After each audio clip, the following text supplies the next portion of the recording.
You're now listening to the Something Good Podcast Network.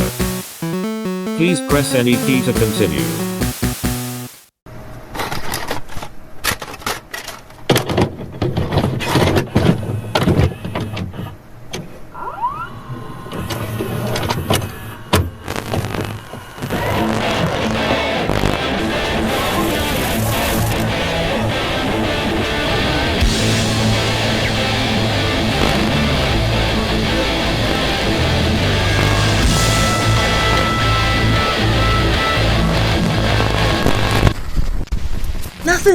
Nothing is ever gonna beat Jack Nicholson. I'm sorry. Heath Ledger did a good job. He really did for the one that they got him for, but nothing's ever gonna beat the Joaquin Phoenix one is okay. All right, everybody, welcome to this week's episode of the Couch Potatoes. I'm Alex Morrison. And Morrison, would you like to introduce our guest? The one and only co-host of mine, Cristy Phillips. That's right. Hey. From History We Forgot and Cryptid right. Conspiracy Cult. Now she's on the Couch Potatoes, not just bonus episodes, on the main.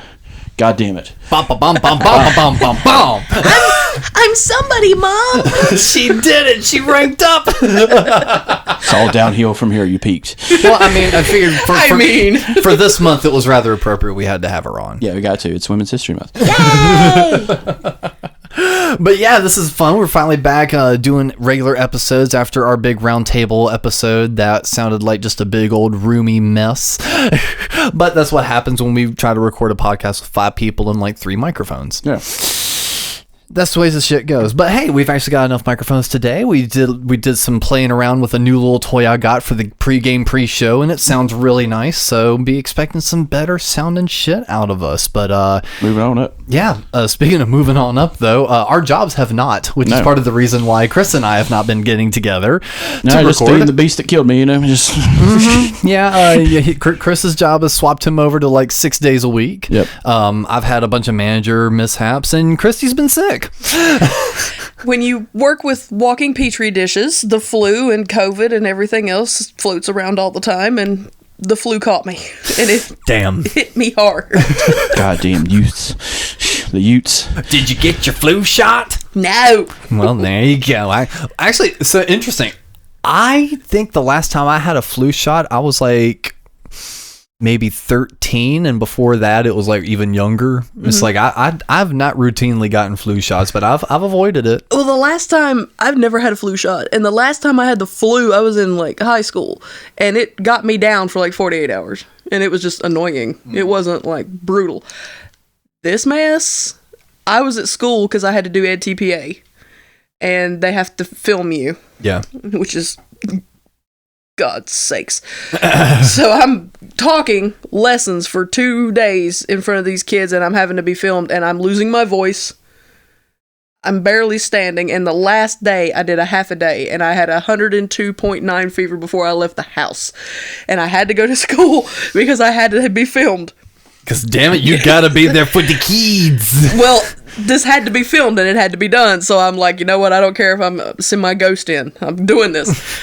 So I did my half day, and I got filmed, and I went home, and that was on a Tuesday. And I did not get to go back in until that Monday. Wow. That really laid your ass out. You were bad off for basically 7 days. I was done. Damn.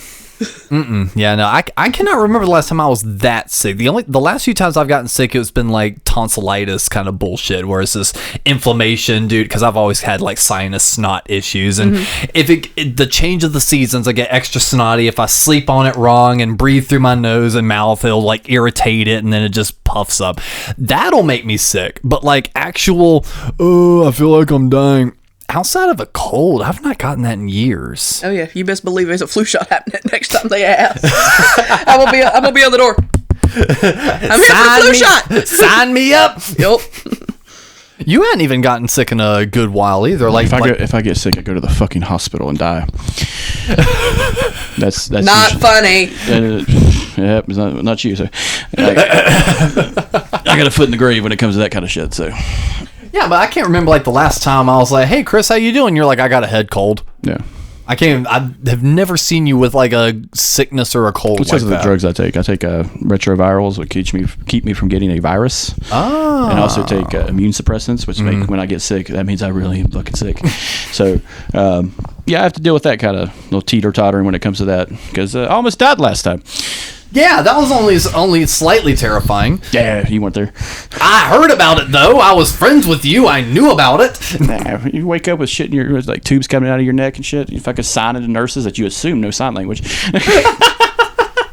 Just like, does he have Tourette's or something? I was literally Is he in a gang? I was half-assed awake with one eye open. I was signing because I couldn't say anything because I had something down my fucking neck. And like, my one friend who was there, he's like, Osborne, he's like, yeah, he's fucking using sign language. Like, he knows sign language. So you know that, right? Like, you got nobody that in this hospital that does that. I thought he was in a gang. No. The Startup Gang Sons. What's up? Can I get some pudding? Wu-Tang is for the kids. Yeah. And I want pudding. Yeah. You just end up with a gnarly fucking scar across your neck that your best friend at the time tells his fiance that, yeah, he get out of prison.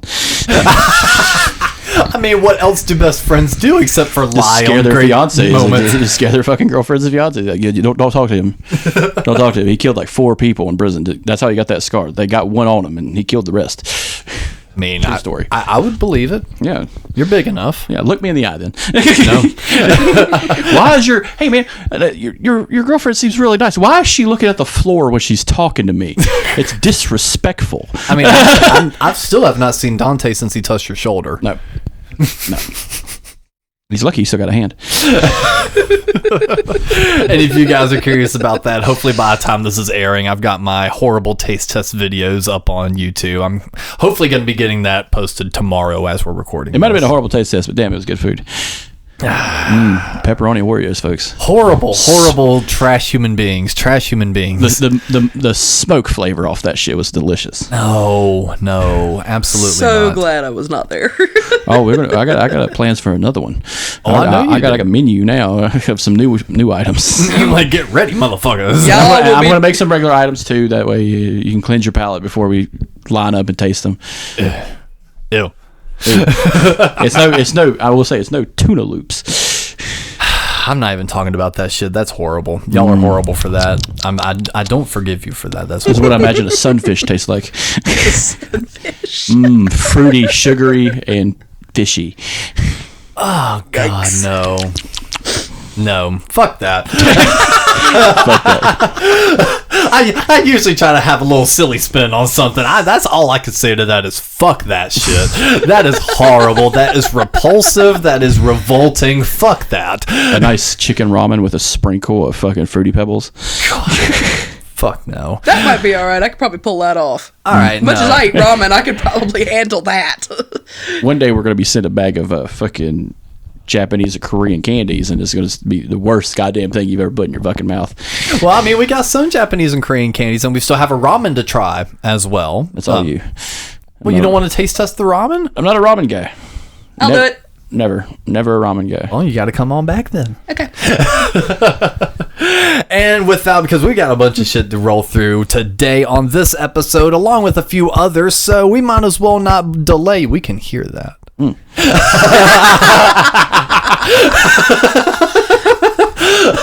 You thought you was slick, but you weren't. That's why you guys are wearing the headphones and not me. But it's time for us to move on over to our news segment.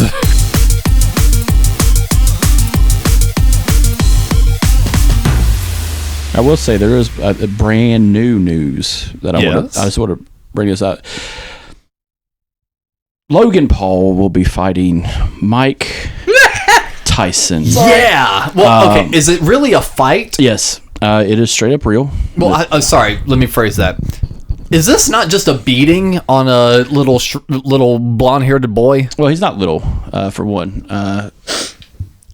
He has the physique of a boxer, and he has boxed people before. However, Iron Mike Tyson, 54 knockouts, not wins, knockouts, KO, straight to the ground, is over 50 years old. 57, I believe. Yes, he's up there in age. His wins are matching his fucking age. Okay, it's not good. But this guy, Mike Tyson, is probably, in my opinion, and I'll get a lot of backlash, is probably the greatest heavyweight boxer of all time. I don't think you'd get backlash on that. I would, because like Muhammad Ali and shit like that, but for his time, he is probably the greatest heavyweight boxer of all time. My hopes for this is to watch a snuff film on pay-per-view. My hopes are that is to see this YouTube asshole get beat to death, and the ref being like, "Oh, I dropped my pen," and just turn away. This is a real suicide forest. Yeah, that was his brother. But like, I thought that was Jake. No, this is Logan Paul. No, I had to look at it because they look exactly. They look. I know. Similar. That's why. That's why I got confused. One looks like a boxer. The one looks like an asshole who sells energy drinks. Got it. Okay. Well, but what bothered me about it was they had been building this up for a while. Like, oh, well, who's going to fight him? Who's going to fight him? And he's always been fighting these guys who are, I'm not going to say subpar, but not on the up and up. They're on the level of Mike Tyson. No, this is going to be like the first legit professional boxer. So like he's fought. So like for people who don't know, like listeners who don't follow boxing is not what it used to be. It's not like it was in the 90s when we were kids, watching pay-per-views with their dads and their friends. And then one of the first fights I ever saw was Mike Tyson bite Evander Holyfield's ear off, a chunk of it. Watched that live too. Yeah, I watched that. I bet my grandfather like $10 that Mike Tyson would win because Mike Tyson was the champ. And he's like, I don't know, I think Evander's going to take this one. And I lost money on that. And I was a child. But you learned a very valuable lesson, though. But, the thing about Mike Tyson is he's still an active athlete. Yeah. And so all it takes for someone like Mike Tyson is that one good hit. Mm-hmm. And down goes Paul forever. Because if he hits you the way he hit those guys back in the 80s or even in the 90s, you're done. It's going to be rough to watch. Yeah. It's not a UFC fight, granted. This isn't like Conor McGregor versus Money Mayweather or anything like that. It's some stupid pride fighting bullshit. But no, I'm really hoping that he dies. Just to reiterate, I really hope so. Our podcast has killed, and I would like to direct some of that magic in a positive way. Rest in peace, Akira Yamamoto. Okay, yes, that does hurt. He will be missed. Okay, I was gonna say Logan Paul will not be missed if something were to happen, but that is a very suitable transition on that one. Yeah, Chris, tell us about that little unfortunate piece of news. Yeah, the head illustrator and creator of Dragon Ball Z passed away yesterday, I believe. What makes it sucks is it's not just Dragon Ball Z, though. There's so much more content he created.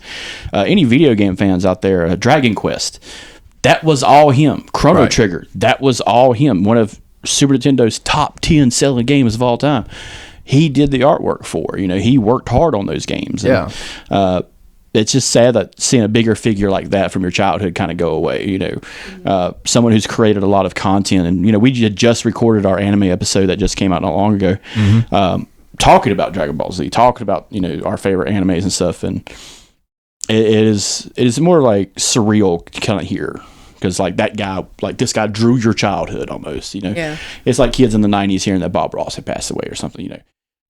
The guy that was there all the time, just putting shit out. Or like when Kevin Conroy. Yeah, Kevin Conroy died, and I'm still not over that. I know. I'm still not over that. And Mark Hamill's right around the corner, so like. Oh man, hey! I will hit you with a shoe. Now you have two people yelling at you. Okay. I know they can't fight me. You're like one's behind. I'll call your mom. You're like one scream in the background. You're like one of you is behind a desk, another one is you a girl. I'll call my mom. Nah. She can get it too, that fucking hillbilly. She'll pull her hillbilly hoodoo. Yeah, she's killed and will kill again. Yes, she has. I watched that guy from the Panthers snap his goddamn leg like a twig, all because she willed it into being. Listen to older episodes where we talk about that witch. Was that on History We Forgot? Yeah. No. It's one of those episodes. We talk about the voodoo of Miss Phillips' mom. Yep. She killed a boy on a dirt bike once. I saw it. The fuck? Yeah. She summoned the powers of hell and he died and hit a brick wall and died. All because it was a noisy situation. A noisy situation? They were being loud and she's like, I hope they die. And then the noise went away and then we found out they died. Just I saying. really feel like I need some more context for this. Okay. So my mother, In the long ago, in the before time. the first incident, my mother does not like the Carolina Panthers. Uh-huh. Originally, the only reason she hated them was Steve Smith. Himself. Not the team, just him. I don't remember who they were playing against, but it was her team, whoever that was at the time. Broncos. Probably farther back when it was Green Bay. Yeah. But she is very verbal when it comes to her football. Right. So she was up, standing in the living room, yelling at the television. And she was yelling at the television that she hoped Steve Smith broke his leg. Or snapped his leg. And in the very next play, someone literally snapped his leg and he was out for the rest of the season. Wow. And my daddy, who is the picture of calm and relaxed and never gets upset, turned to her from his recliner and said, "Rhonda, you need to sit your down before something else happens." And she immediately sat down. Didn't say another word. Then fast forward several years. I'm sitting there with her in Yep, the house. In the house. And there's kids driving up and down the road on dirt bikes. Very loud and very fast. And I look at her and she says, "I wish one of them would just stop or die and just stop." And then we didn't hear the noise anymore. And then we heard sirens. And then he died. Come to find out, he had wrecked the dirt bike and slid up under a car on the main highway. Within like hours. Within like minutes. Yeah. Wow. Yep. God damn. So Chris says she has hillbilly hoodoo. I would agree. At this point, I would agree. She's also 5'6" and might be 90 pounds. Yep. So when I threaten to sick her on Chris, it's quite funny. One day we were watching football. It was the playoffs, and it was the Falcons were playing. And I casually sit beside her, and she begins to put her hands on me like this, like she's searching me, right? Like just patting me down. And I'm like, "What the fuck are you doing?" And her dad's like, "You better be careful, because he might beat the shit out of you." And I'm going to let him, and I can't stop him. He'll fucking do it. He'll fucking do it. Those goddamn Morrisons, I tell you what.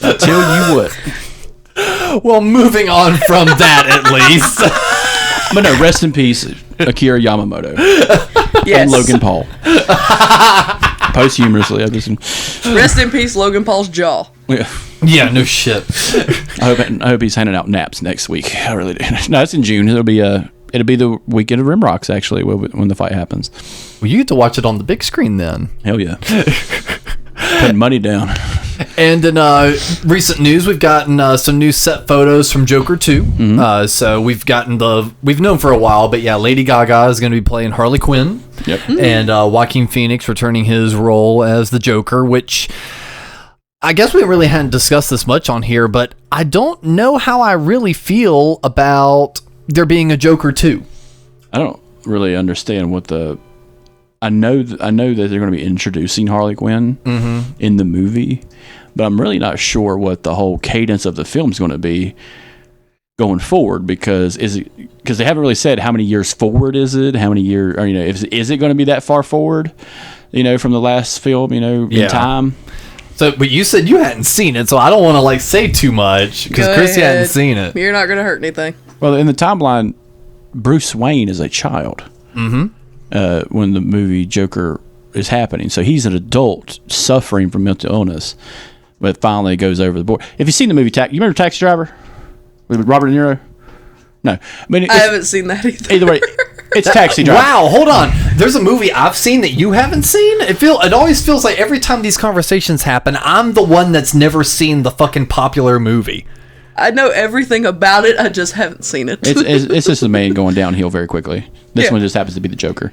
The way I've always heard it is it's Dog Day Afternoon, but with Taxi Driver. Yeah. With the guy that drives a taxi. Yeah. That's the way it was described to me. Yeah, so it's just Joker is that. It's just a guy suffering from mental illness who finally just goes over the rails. but without the more comic-y part of it. It's very visceral and kind of based in reality. Like, there's not any sort of like mystical thing. There's no. He didn't fall in a vat of acid. He didn't fight Batman. The thing he's fighting is himself. Yeah. And the whole movie is near the end of it. They kind of peel the curtain back and you start kind of questioning the movie itself. The movie starts kind of playing as the unreliable narrator. Mm-hmm. So it's like all of a sudden you realize the specific spot in the third act, oh shit, we've been watching The Lie. There's certain aspects to this story that is not true. Mm-hmm. So at the very end of it, you do realize that the entire movie we just watched was Joaquin Phoenix Joker telling someone the story. Yeah. So you're like, how much of what I just watched is even actually reality? So it's the usual suspects. That's where it lands on that. So when I look at seeing that there's going to be a part 2, I kind of enjoyed. I still don't want to say that how it ends or who he's telling, but the way they ended it kind of landed perfect. Like, it was a really good self-contained story. They didn't fuck with any of the Wayne shit. They didn't fuck with anything. It was a very self-contained Joker movie. They really didn't need a part 2. The Wayne part of it, the Waynes, which is mainly Bruce's parents, is more of just a highlight. Mm-hmm. Because it was something you have to mention. They were that's like the mayor fucking dying. They're going to talk about it. So like, that's in passing basically what happened. Yeah. So like, by the end of the movie, the story of Batman would begin. Yeah. As a child. Mm. So like, where this is going to go, I think they're going to play kind of fast and loose with it because it's a sequel, and we've kind of seen that happen before with like really good films and their sequels kind of not do so good. Yeah. There are diamonds in the rough where the sequel's kind of better than the original, which would be a great episode. But like The Mummy Returns. Yeah, I'd argue with that. I'd argue that. Terminator 2 is better than Terminator. Yeah. Empire Strikes Back. Well, I'm talking about like, that's more of a like 15 fucking movies. Well, Terminator, okay, like the Terminator franchise doesn't have 1 million movies. It has 7. Okay, it's so not George Lucas's. Star Wars has 3 more. Star Wars has 10. 11, counting Han Solo. Like, that's a big difference. It is a big difference. You're talking the difference between like Candyman and fucking Friday the 13th. I will argue the fact that Empire Strikes Back is still a sequel to Star Wars. So if we're going under the thing of sequels being better than the original, I will argue that Empire Strikes Back is a sequel and it's better. It's not. Well, we will get into that in a minute. Because we can have our full debate. Because we kind of glossed over our favorite of the 3. We can have our favorite 3. We'll have a roundtable episode where all the Star Wars fans will get together. Oh, no. We're having it today, motherfucker. We're having it today. That's going to be the content right there. But yeah, so not much. While y'all were kind of talking about that, I was looking up information on Joker 2. There really is not much information other than it's going to be another R-rated movie. The first one was the first R-rated to ever gross over $1 billion worldwide, so that was something along with that. And it says that the film's going to be released October 4th this year, so possibly a Halloween movie. I think that's kind of the great thing about some of these. It is a superhero movie technically. Oh, and it says the Joker sequel will not be DC canon. After James Gunn and Peter Safran were appointed co-CEOs of DC Studios, a source told Variety that Joker 2 will exist outside of the official DCEU and that the Suicide Squad director Jones and Safran are bailing out. So it's going to be his completely self-contained narrative. Well, that kind of seemed like the same thing with the first movie, like Joker 1. It was, but it was also... So the director definitely wanted it to be Todd Phillips. He wanted it to be 100% on its own. DC Warner was kind of directing him in a way of make it ambiguous in case we want to connect it to Robert Pattinson's universe. Yeah. So, which is it's another good movie. Mm-hmm. So for the fact they are fully holding true to this is its own universe, I'm enjoying that. The DCEU along with Marvel is kind of falling off the rails on both ends. It's oversaturation, kind of producer cookie cutter, let's do this big giant beam in the sky kind of situation. You know, let's not focus on acting anymore. Let's just get it out as fast as we can. Yeah. Because we know we got to print another goddamn Frozen movie eventually. Like, so that's just how I feel about it. I hope the sequel's good. I do. The Joker movie's pretty good. Yeah. Joker 2 will probably be very good. Even as standalones, it doesn't have to be part of the franchise. It is in all of Denver's heard, it's a fan fiction of the Joker story. Yeah. Technically, and it's really well done, you know. Just like Heir to the Empire and all those are fucking fan fictions. But you know, it doesn't take away from that. I think that'd be probably the best thing moving forward for a lot of like superhero movies if they would just make standalone movies that you don't have to watch 40 years of fucking content to know who everybody's in there. You know, it's fine. Just like don't do a cameo. Just make a self-contained story. Yeah, those are fun. Those can be good. Well, you need to see. Chrissy needs to watch Joker, the first one, so we can because I don't think we even did an episode on Joker, did we? No. So that would actually be a fun one because with it being a little bit more of that mental movie and it being on actual mental health, kind of maybe taking an approach of it on just like how realistic are these symptoms and everything else actually might be kind of something interesting to go down. Yeah. So that'd be a fun one. So kind of heading down our DC track even further, James Gunn has released some new Superman information. Superman, it was originally going to be called Superman Legacy. He has now shortened it just to Superman. That's not going to be confusing at all. Fuck it, why not? Is it going to be Henry Cavill? No. It is not going to be Henry Cavill. Then it's garbage. So we've got David Cornswit as Clark Kent Superman. It's not Henry Cavill, therefore it is garbage. No name actor, which is fine. Yeah. Said the men in the room. Nicholas Hoult is going to be Lex Luthor. That name sounds familiar. Nicholas Hoult is, I believe, the guy from Renfield. I'll take your word on that one. There's a bunch of names in here I don't immediately recognize, and also like a bunch of fucked up last names. So I'm about to mispronounce every one of these motherfuckers. Well, they're going to be doing no teacher for you. They're going to be doing like Supergirl as well. Oh yeah. I mean, you've got Lois Lane. Nathan Fallon. All right, so who wants to read it out? Because I'll pass along duties. Y'all are better at that fucking reading these fucked up names than I am. Isabella Merced. Yeah, these are fairly new actors. Edie? Eddie? Is that Eddie or Edie? See what I mean? I'm looking at that going, ooh. His brother's playing Maxwell Lord, which is a big DC villain.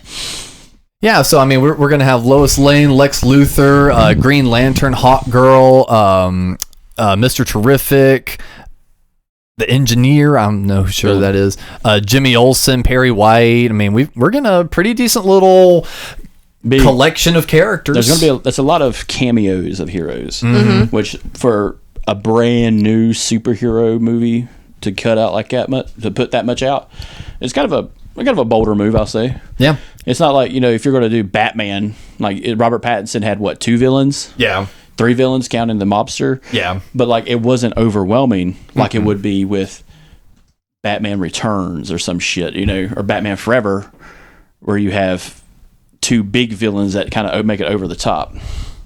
Okay, a few of the faces look familiar. Yeah, I was able to pull up a photo. That's going to be your Superman right there. Yeah. Yeah, it's not Henry Cavill. So there have been some leaked set photos of the guy fully suited up, and it does look pretty good. Like, I'm not a Superman fan, personally. I really am not. What do you say? This is an audio medium. You have to use your words. It's not Henry Cavill. What about Henry Cavill did you like so much? Do you really want me to say it on air? That's up to you. The thing about Henry Cavill is 2 things. He looks like fucking Superman. Yes, he does. But he's also a nerd about it. Yes, that's the other good thing. Just like in The Witcher, he was a nerd about that shit. And he cares about his character. Yeah, so... But Zack Snyder is a psychopath, so... Those movies had to be thrown in the goddamn garbage. Because he said, I believe, he said more people saw Rebel Moon than Barbie, and I'm just like, Barbie is the 14th largest grossing movie of all time. You might want to shut your goddamn mouth before Greta Gerwig pops you in the fucking chin. God, that's a name I've not heard in a minute. But yeah, so like, I I'd like to see a preview before I make any statements about it. But I hope it works out. Some of those faces do look familiar. A lot of guys on TV actors. Yeah. A lot of those are TV actors. I like to see Nathan Fillion in anything. Yeah. Because he's awesome. I just listened to an audiobook with him in it. It was fucking fantastic. It's probably Yeah, you were talking about it on the way here. It's like one of the best audiobooks I've listened to in a very long time. But he's a nerd too. Yeah. Nathan Oh, yeah. Fillion. Super fucking nerd.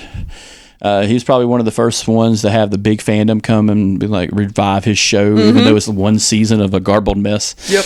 Everybody fought for that show. For Firefly. Yep. I signed the petition for them to bring it back. I remember doing that. Yeah. But like People thinking petitions do something. yeah, that shit don't no violence, those things, kids. Violence. That's what I'm saying.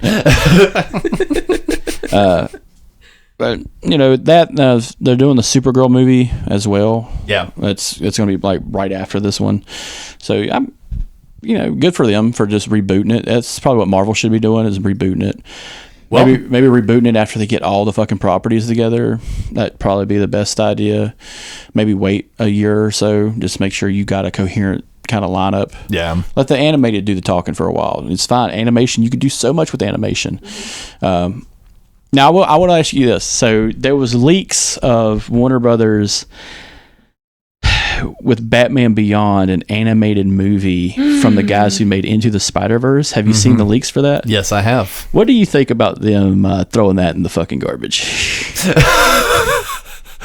I thought it was interesting that they got rid of that. I was like, that would have made so much goddamn fucking money, because my ass would have been in theaers to watch a Batman Beyond movie. Yeah. Oh, yeah. Animated and or I live would've been there action. Animated or live action. Didn't matter. Oh, yeah. I'd have been there. That was one of the biggest pluses of the Batman storyline was Terry McGinnis. Yes. And like some of the artwork was fantastic looking. Even if still shots, it was fantastic looking.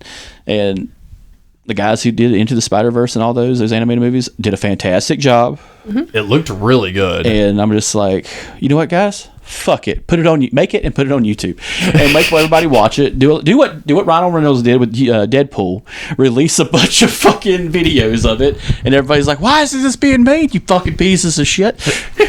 Because Warner Brothers is kind of getting a lot of pushback for the Coyote versus Acme movie that got trashed. Yeah, I mean, An original idea movie they threw in the garbage. there's just so many different things that Warner Brothers has just sacked simply for a tax write-off. Yeah. And that's been the major problem.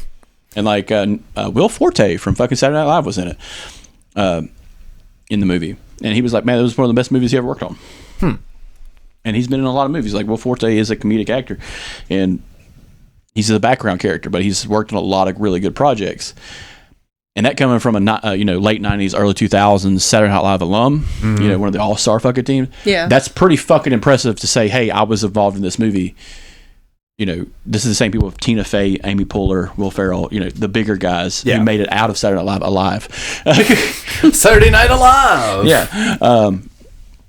But yeah, it kind of sucks that we're seeing the stuff and it will never be released. Kind of like the Batwoman movie that was supposed to come out. Yeah. That got garbaged. Well, a couple things that aren't getting garbage, though. We kind of talked about it on the last episode, but Deadpool 3, we finally got that trailer. That looks really cool. Did I mention what my theory was on that specific Wolverine? Oh, the one with the eye patch? No. The Hugh Jackman yellow suit, blue highlights Wolverine. Okay. So we've gotten a full release date for X-Men 97, the continuation of the 90s cartoon. And the last episodes suspiciously line up with Deadpool 3 or Deadpool Wolverine movie coming out. I think they're going to pull an Into the Spider-Verse. Yeah. So have y'all seen the latest Spider-Verse movie? Yeah. I have not seen the latest one. Okay.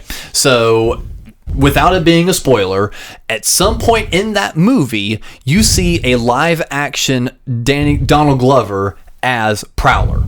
Mm-hmm. You saw him as that Easter egg in the Spider-Man movie because he was just like, yeah, I've got a kid Miles, I've got a nephew Miles around here. I don't want all these, bad things happening to the Peter Parker. So we've already seen that a live action character can cross over into an animated realm. I think Deadpool is going to hop through yank fucking Wolverine out of the X-Men 97 universe, and that's why we have such a comic, cartoon accurate Wolverine in this film. I think we're going to see about 2 or 3 Wolverines in this one. I think we're going to see Patch too. Yeah, I think we're going to see that one and a couple other ones. I think we're definitely going to see the Weapon X one, probably. I've seen like so many breakdowns. You know how that goes. Someone says new rock stars, gotta love them. Some of them are like Dr. Doom's in it. I'm like, whoa, get the fuck out of here. No. I was just like, no, that's who would be a great Dr. Doom? Henry Cavill. That's been rumored as casting at some point in time. You know who would really be cool looking, beating the dog shit out of somebody? Henry fucking Cavill. This giant fucking white dude with a metal mask just kicking the dog shit out of one of the Fantastic Four. And I guess this is where Cristy is kind of stand on this one. It works because Dr. Doom, his whole thing is he has this mask because he thinks he's like horribly disfigured and disformed when he has one scar. Yeah. Otherwise, he's like this textbook pretty boy, but he's got like this one scar, and he finds that horribly disfiguring, and that's why he's got the metal mask. So Henry Cavill would work with that. I would like to do a gentleman's bet on the Fantastic Four movie. I think they're going to fuck up the Doctor Doom origin story again, like they've done with all of them. Doctor Doom didn't get his powers from fucking space. He's just a genius, and he just learned half that shit. He did not get his powers the same way the Fantastic Four got theirs. He was just a guy who ran Latveria. I think they actually are going to get it right. I think they're going to go super duper hardcore by the comic. Okay. And so I guess we'll jump over to Fantastic Four. So because I still have more things to say on Deadpool 3, but on Fantastic Four. It's all the same, man. It's all part of a puzzle of an epic tale of responsibility and power. From the Spider-Man. From the Spider-Man, who does kill. He does kill. He just doesn't want to. He doesn't want to. He will. He pulls his punches. Like a protester. That's right. So on Fantastic Four, I think that they're going to go super duper hardcore by the book origin story. Okay. Just based purely on the photo we got. It was a Valentine's Day card, and it was very much done in that retro futurism 50s, 60s look. I think we're going to get a flashback. And the Fantastic Four was an actual group or of space travelers that were going to visit, do whatever the fuck's happening. And they got sucked into a time vortex. And now they're fucking coming back out. But I think they're going to have it to where it's kind of a period piece to where they can make it feel like that 60s, 70s comic book. They're just people out of time. Another Steve Rogers. Yeah. And during that time, who knows? Maybe it was the super genius that was working in the background that just started building up all that knowledge and wealth. Try to go find or say, I don't know the Fantastic Four origin history as well, but whatever it is, I think because they've had so many missteps, they would be fucking idiots to not follow it by the book. Yeah. I think they're actually going to do it right. Whether it be good is another question, but doing it correct, I think they're going to do that. Back to Deadpool 3. I've saw some of the people that are already rumored to be in the movie and people who are confirmed. Yes. And what a fucking grab bag. That's the main thing I wanted to discuss for the Deadpool 3. One that is no longer a rumor, a legit confirmed casting. Jennifer Garner Elektra is going to appear in this. Maybe they'll kill her again. Like rude. Like, see, that was the most. She let Colin Farrell get that close to her. She knew the dangers. He stabbed her right in the goddamn broad daylight. Let's be realistic. Even the blind guy saw it. Hey! Let's be realistic here. Colin Farrell at that time could have got as close to me as he wanted to. Legit. What it sucks is like. The Daredevil, Ben Affleck Daredevil is hilarious. Oh, yes. Downright hilarious. It is. But the fact, I wish they would just use the Elektra from the Daredevil show on Netflix because she's so much better. Jennifer Garner's fun. Yeah. I think she's going to be used as comic relief very quickly. Like she's going to stab Deadpool like as soon as he might like, you little asshole.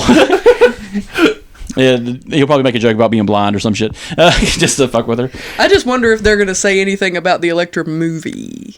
That was a weird movie. See, Yes. I'm that you raise a very important question. I'm curious if he's going to the Elektra movie or if he's going to the Daredevil movie. Because if you go into the Daredevil movie, there is a chance we could get a cameo from Daredevil. You're not going to get Ben Affleck. He's busy. Ben Affleck shows up to Kevin Smith movies. Ben Affleck will show up to fucking Disney. I think Come on, Jennifer Lopez is not going to let him do this. she let him do that Duncan commercial. That's because he directed it. Yeah. I was gonna say he did and again, I always pull that back. He will show up for a Kevin Smith property under a sure, buddy, I'll do it for you.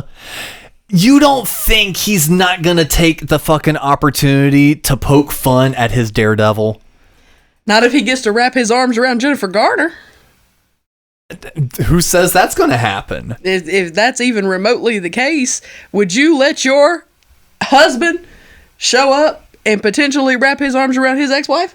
But again, who's to say that's even going to be the scene? It could be a simple thing of it clips to Garner and Affleck fucking talking in costume and in character on a rooftop. I was going to say, if he shows up during that whole thing, that would be funny. That's what I'm saying. So they could be just conversing on a rooftop. All of a sudden, Deadpool shows up. You would be even better. They could be filming. They could have filmed completely separate scenes in completely separate areas. Ben Affleck could have shown up on a day where Garner wasn't even there. It would be better if it's just a Daredevil from the Netflix. Just to really fuck the fans. Of it. Charlie Cox.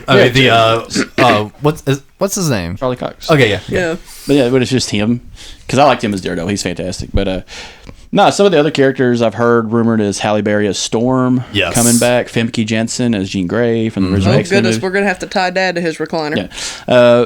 For both of those. But you talk about X-Men 97 or whatever. One storyline that fans really loved was there was a future episode where Wolverine and Storm are like the last of the X-Men fighting Apocalypse, and they're together like as a couple, and everybody's like, that makes perfect fucking sense. The most powerful, most crazy motherfuckers on the team should be fucking each other. But like Storm and Wolverine together is hilarious. Like this tall black woman and this short little feral white guy. And other castings, we saw this in the trailer. Aaron Stanford is coming back as Pyro from his X2 United and Last Stand. I liked him in the X2. He was really that contentious character that you really needed to focus on because he's not liked. His powers are fucking super fucking dangerous, and he's embracing them. And he's got this one guy. He's like, "No, light it all on fire, dude. It's okay. Let your freak flag fly." And he's like, "No, asshole. He burns the fucking camp down. Like he can't. He needs to reel it in. Let's reel it in. All right." He doesn't have like really cool powers. He has really dangerous fucking powers. You know, he's one of those X-Men. Yeah. He's not like the X-Men who can just change into anybody. That's pretty cool, you know. But his is like burn everyone. Like, there's not a lot of cool things he can do other than burn everything. Like it's not very nuanced. You know, Iceman, turn a Coke really cold or freeze a beer. But like Firestar can at least like warm some soup for you. Yeah, but this motherfucker is just like overcooking the steak. Like his powers suck.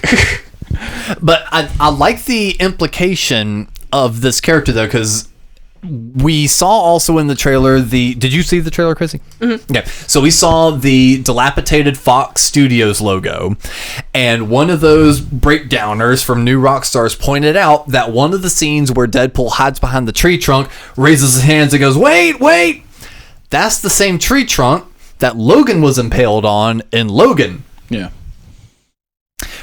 Since they've already said... Have you seen Logan? Well, everyone knows what happens in that movie at this point. Everybody, I know what happens in the movie. Yeah, so I mean, regardless. But side note, I've not seen the movie either. That's why I didn't immediately notice that was the same fucking forest and tree stump. I had to have fucking New Rockstars tell me. So Ryan Reynolds and Hugh Jackman have both said that they're not going to mess with that story. They didn't say they're not going to do a continuation. I wonder if the girl is going to cameo. Oh, X-23. Mm-hmm. That'd be fun. Because he could show up after the fact and been like, what the fuck? I didn't get here soon enough to save this one? And then all of a sudden she jumps down from a tree trying to protect the gravesite. And he's like, oh shit, why the fuck do you have like all this? What the fuck? And then that another, like the other Hugh Jackman Wolverine is just like, who the fuck? I have a kid? You know, it's just like, you know, what the shit? And that could be the whole joining of all the different Wolverines. This reminds me of like the cheesy 90s, early 2000s cartoons where like Rocko's Modern Life, where he would get stuck in the TV. Yes! And be on the different TV shows. That's what this reminds me of. It might be that. That'd be kind of cool. It would be. So with this character kind of being in that same area, I feel like one of the main things they're going to have is a mild battle planet situation where it's kind of Mad Max style with all the pruned characters that the MCU got rid of during the whole reboot with Iron Man and Captain America. So all these Fox X-Men characters could be there. It's been heavily rumored that what's his name from Captain America? Chris Evans. Chris Evans could be cameoing as Human Torch from Fantastic Four. So because he and Ryan Reynolds are real good friends. And I think the most fucked up one that could also show up in that little Battle World area is fucking Taylor Swift has been rumored as Dazzler. I've heard people talk about that. You know what sucks is, like, if you watch the Dark Phoenix movie, they got a really good actress to play her, but they had cut the producers had cut so much of that content out of that movie. That woman had stopped being on a show called that Seth MacFarlane Star Trek show. Oh yeah, the Orville. Yes, Orville. She was a big part of that show. She stopped that show so she could be on that movie, and it took him forever to bring her back on that show. Seth MacFarlane really wanted her on that show. Yeah, and he's like, I'm not going to stand in the way of your chances, because this is a big and they fucked it up, and it fucked up her career because they chopped it down to like 5 seconds. Yeah, and Dazzler is like the 80s X-Men. Like, if you're going to do a movie about kids in the late 80s, early 90s, Dazzler is the X-Men to talk, because she's a pop star, and it's fucking hilarious. That's a mutant that does that, because she has this weird harmonic power. Yeah, and it's fucking hilarious. And Taylor Swift being in it would be fucking hilarious. Because the main reason that rumor is really circulating is apparently Ryan Reynolds' wife is good friends with her, and they were all spotted at like the Super Bowl together and like all that shit. So that's them. And apparently friendship bracelets are like a big thing in the Taylor Swift fandom. Yes, all of them at school have them. See, I'm having to figure all this out. I'm reading about it because I have no idea about it. So I'm just like, okay, Taylor Swift fans do friendship bracelets. Interesting. There's been a Deadpool poster of one friendship band says Deadpool, another says Wolverine, another one says best friends underneath it. And everyone's just like, that confirms it. That is rather interesting, though, if it is kind of that unique to it. So who knows? Maybe this is going to be kind of a hidden Deadpool kills the Fox universe movie. Fuck it, why not? Kill Sony. Just kill Sony. And yeah, with the Fantastic Four news, what are we kind of expecting, kind of hoping with that? What do you hope we achieve with Fantastic Four? Do you think it's going to be strictly a period piece? Do you want them transported? Do you want it? I like the idea of them out of time. You do? I like the idea of, like, hey, this was a group of scientists who piggybacked back off the NASA program. Reed Richards, a super scientist of his time, decided to go out in space and investigate something that NASA had full support of. The Air Force is probably a golden age of S.H.I.E.L.D. We'll see a fucking Peggy Carter or a Hank Pym being like, I think this might be a bad idea, Rich, and maybe suck a dick, Hank. Like, maybe have that conversation. Peggy, back me up on this. He Stark believes in me. Fuck you. Yeah. And Stark's like, I got a kid to take care of. But like, where is that kid, by the way? Yeah, anybody seen him? Motherfucker took my lighter.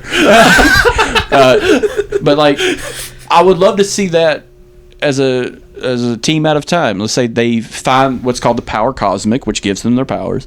It sounds like a D&D campaign. The power cosmic with my bag of holding. This is my wand of stabbing. But like, let's say they go out and get stuck in time, and they're finally, let's say, an Easter egg. No, just the Easter egg character figures something out. And it's like, hey, I found something. It's a dangerous thing out there. It looks like it was investigated about 50, 70 years ago. Let's see what it does. And they do something to it, and out of it comes an old space shuttle or an old spacecraft built by Reed Richards. and they're perfectly fine until they hit Earth.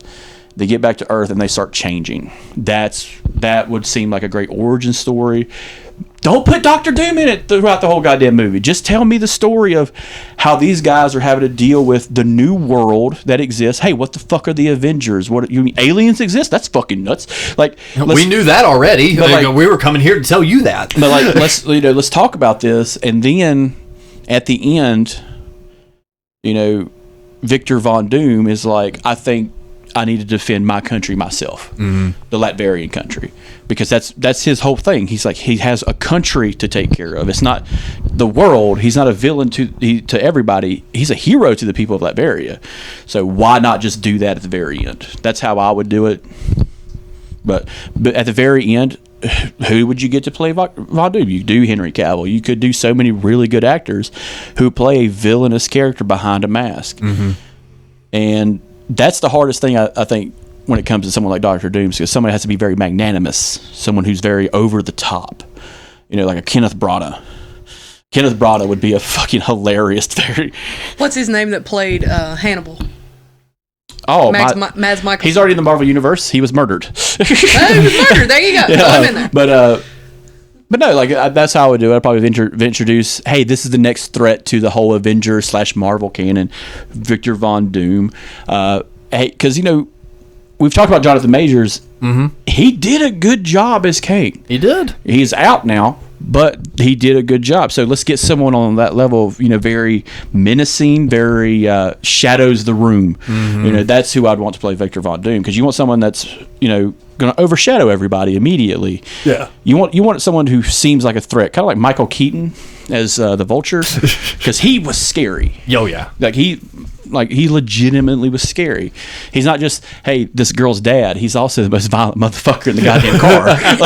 And he might murder me because he knows who the fuck I am. So that's what I hope to see.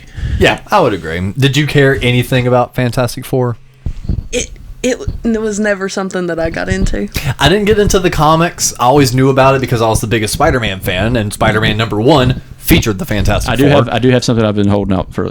I saw the Madam Web movie. No, you didn't. I did. Oh no, I did. Okay.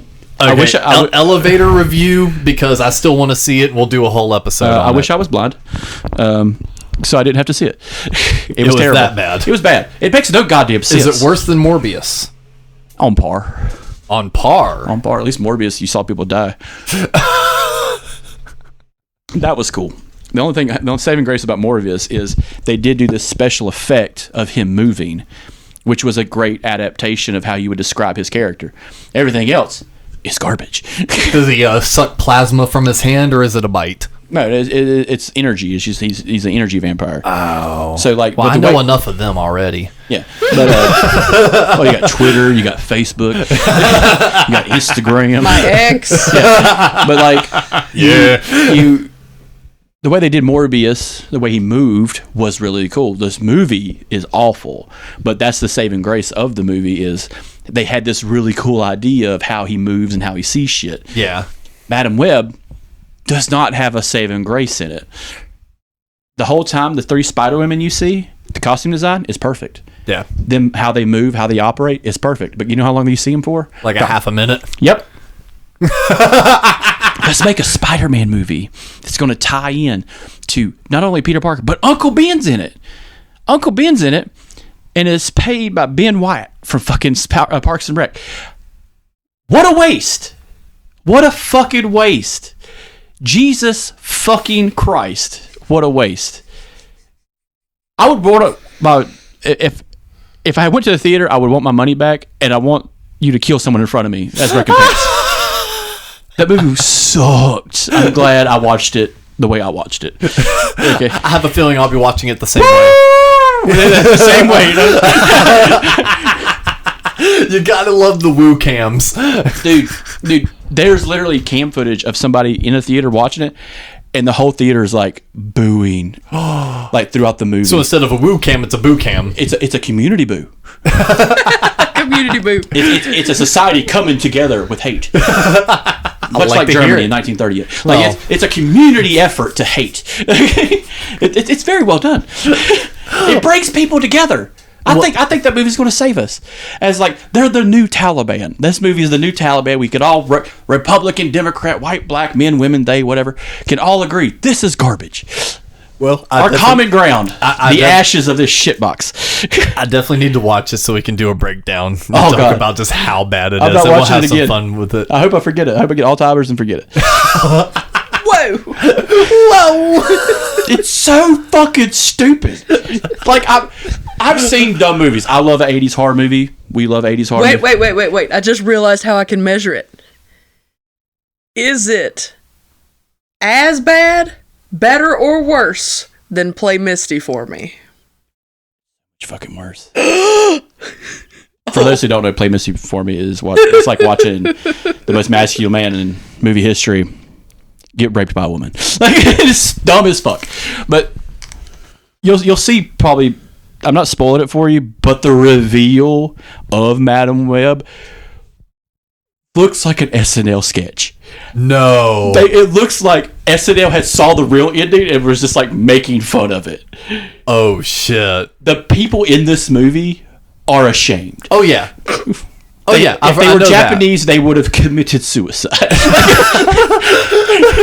What's the lead actress's name? Dakota Johnson and Sydney Sweeney. Dakota Johnson has outright said that she does not like the movie, and rumor is going around that her agent, when she booked her the gig, did not understand the difference between the MCU and Sony universes. Yeah, so they didn't understand that this was going to be a Sony property, not a Marvel property. Mm-hmm. Because it was Spider-Man. Spider-Man is Marvel. Marvel is MCU. And you know what sucks is there's the scene in the movie where you see the main bad guy, Ezekiel, and the 3 Spider Women. Whoever did that did a 10 out of 10 perfect job. And that's what sucks. You did this perfect. It was there. And you buried it under a pile of dog shit. And then killed the dog and put it on top. Ladies and gentlemen, it's very rare for Chris to legit hate a movie. It is. It is hard. I've only walked out of the theater once. You know him very well. Yes. I know his movie taste extremely well. And how often do you hear him say, this is a horrible movie? He'll go, oh, it's bad. It's good. There's some good moments, but it was bad. I've never heard him be this viscerally disgusted by a movie. You know, have you heard all those reviews on YouTube? Mm-hmm. They're correct. So there's no hate boners for this one. No. Let them ruin it. They deserved it. And what sucks is they're good actors in it. Yeah. That's what fucking sucks. It's bad.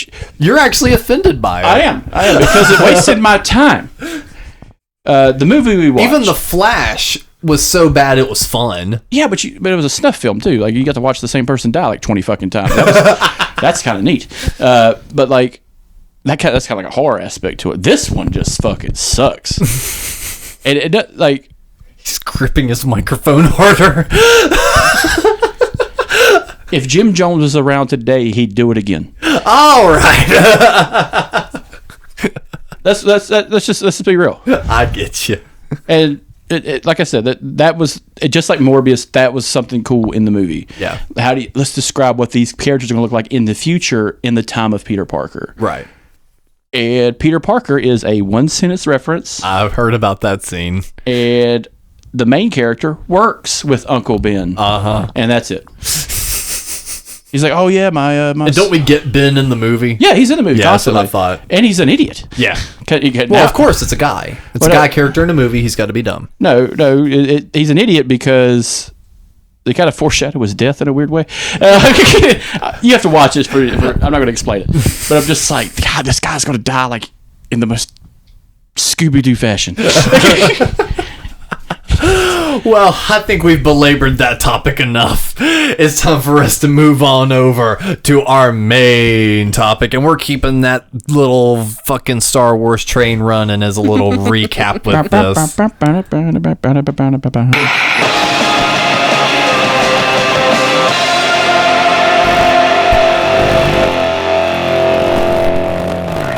Yeah, we're going to be doing 2 little main topics, and it'll kind of interweave, I'm sure. We're going to the 2 things we are going to be discussing today is, 1, defending our favorite of the original 3 Star Wars movies.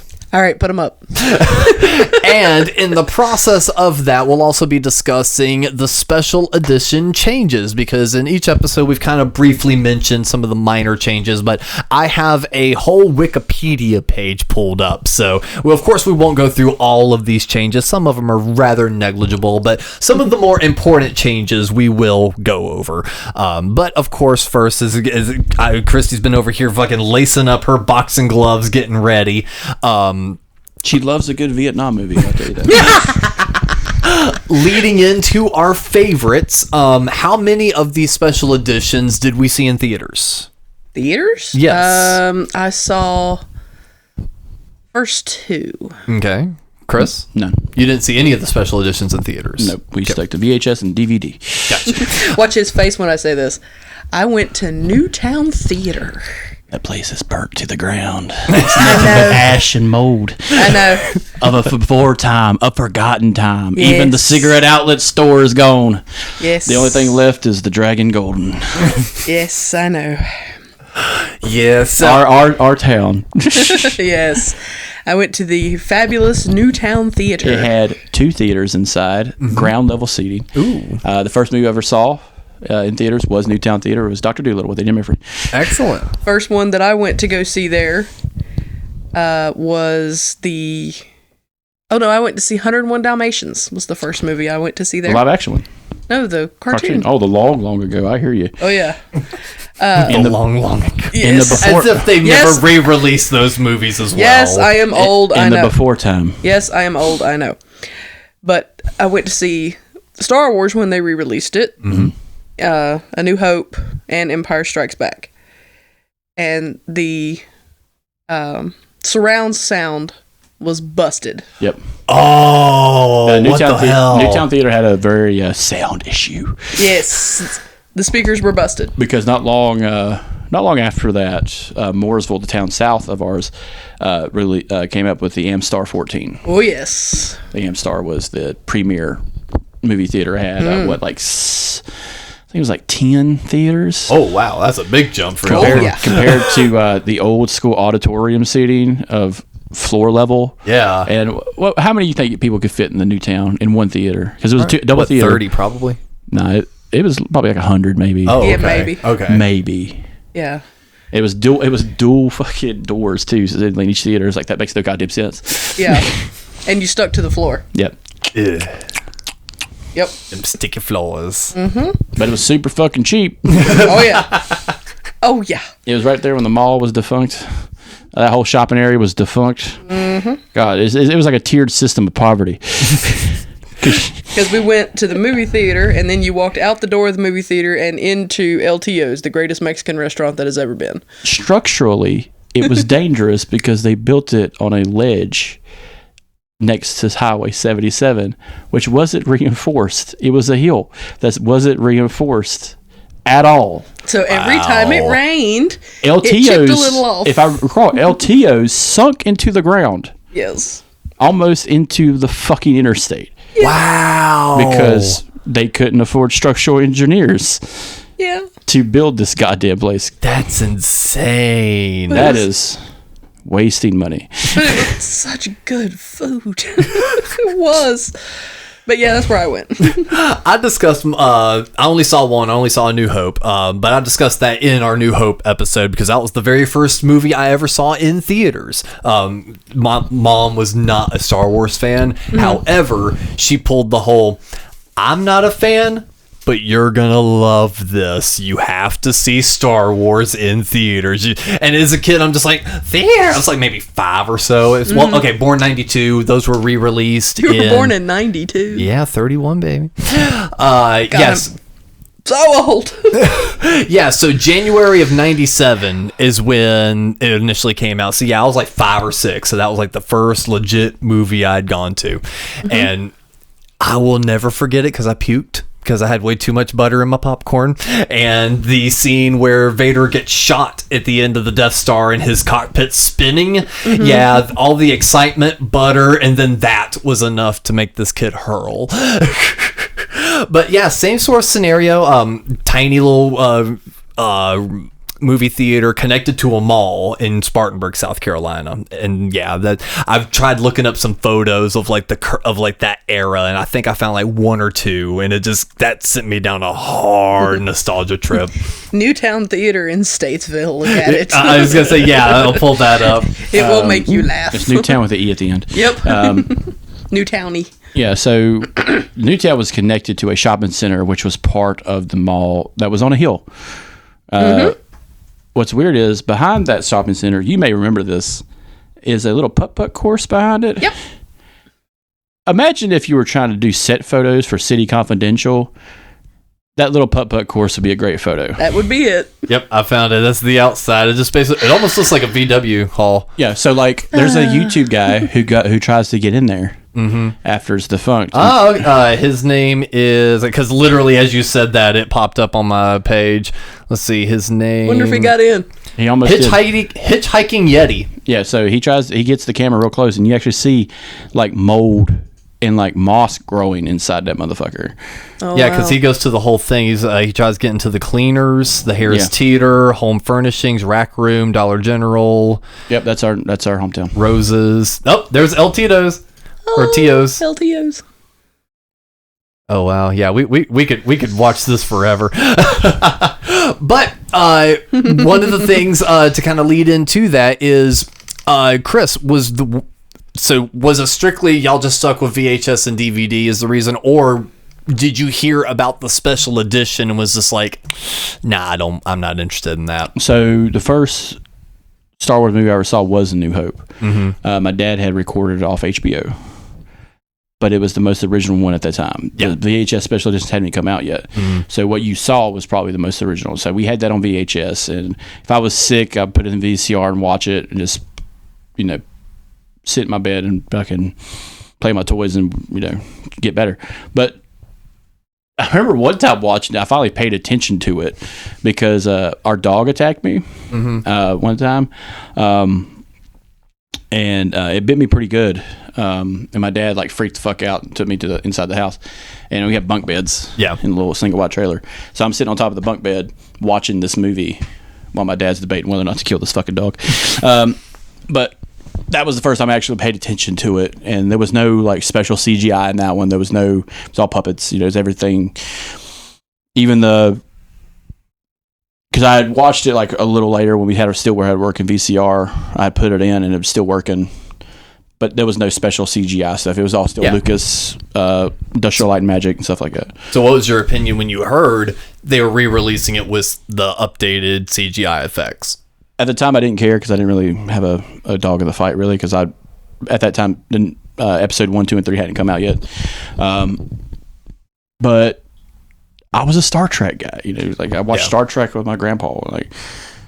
But it was still a space thing. It was still, sci-fi. When I heard that my buddies had it on VHS with the special editions, the little gold covers. We watched Return of the Jedi. It didn't really bother me. Yeah. It wasn't until I grew up and realized, oh wait, maybe you shouldn't be fucking with the original content that it really bothered me. I'm kind of curious what they're going to do with the new episode 1 coming out. Yeah. If they're going to kill Jake Lloyd immediately. What about you, Cristy? Because since you saw 2 of them in theaters, I'm sure you saw all the hype train. I still distinctly remember the Oprah special where she had all the characters coming out. I had that taped, man. I'm sure it's on YouTube at this point, but I would love to find my VHS tape copy. I remember vaguely about Oprah doing it because Star Wars was a battle in my house. Oh, a battle. Do tell. My dad is the Star Wars guru. He loves everything that there ever was to do about it. Therefore, I follow in the footsteps. Gotcha. My mother does not do Star Wars in any form or fashion. She does not like it. Never, ever. Right. She's a horror movie fan. Yes. Okay, because I was going to say, was it a fantasy type thing that she wasn't into? But if she liked horror... She just doesn't like it being so loud, shooting things, and then they talk really, really low. I can understand that. She doesn't like the fact that they're shooting guns and they're flying spaceships and they're really, really loud, and then when they talk really low like this. She would hate a Christopher Nolan film. That man does not know how to mix audio to save his life. And when Dad and I watch Star Wars, we turn it up as loud as it goes. Well, of course, because when they're arming the Death Star and it does the floor has to shake. Absolutely. That's the way you do it. And then, of course, Charlie, my sister, she'll watch Star Wars like once a year, and she's good. Yeah. So she's like in the middle. Right.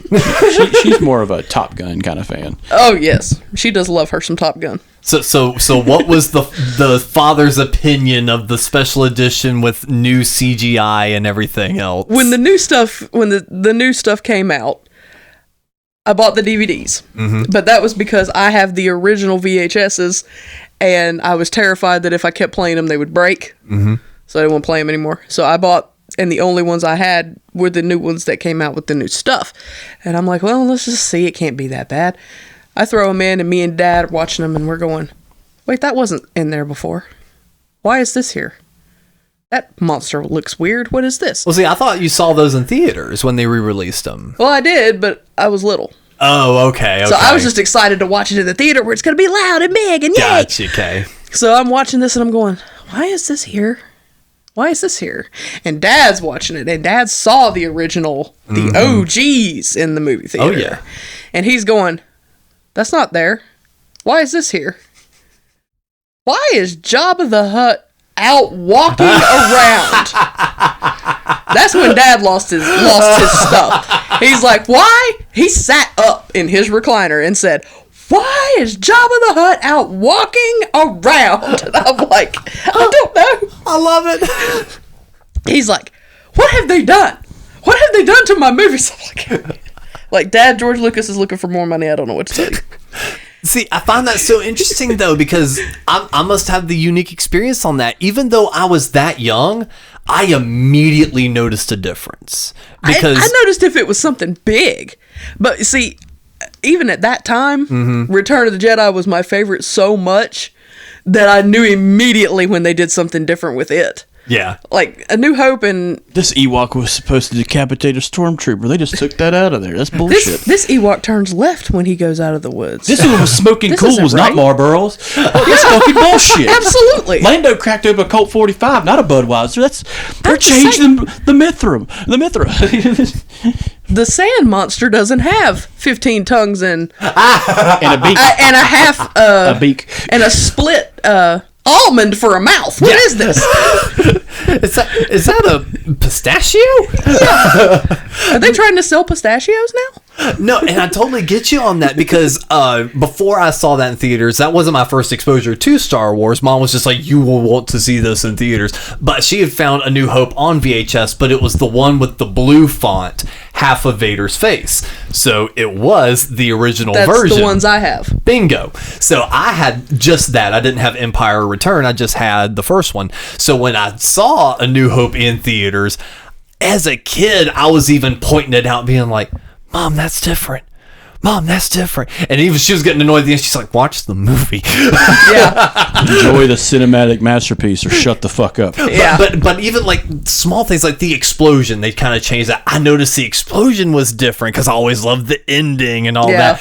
I noticed that the dog fight was a little different. I immediately pointed out. I was like, Jabba the Hutt's here. You know, I was just like, I immediately was pointing that out. So I even remember as a kid, it didn't hit me as I didn't like it. It was just like, oh, this is really different. There's a lot of new stuff in this. Yeah, this is weird. So, all right. So you have already said that Empire Strikes Back was your favorite. I mean, sorry, Return of the Jedi. Sorry. I will back you up on that because I don't know if you listened to our episode. Several times.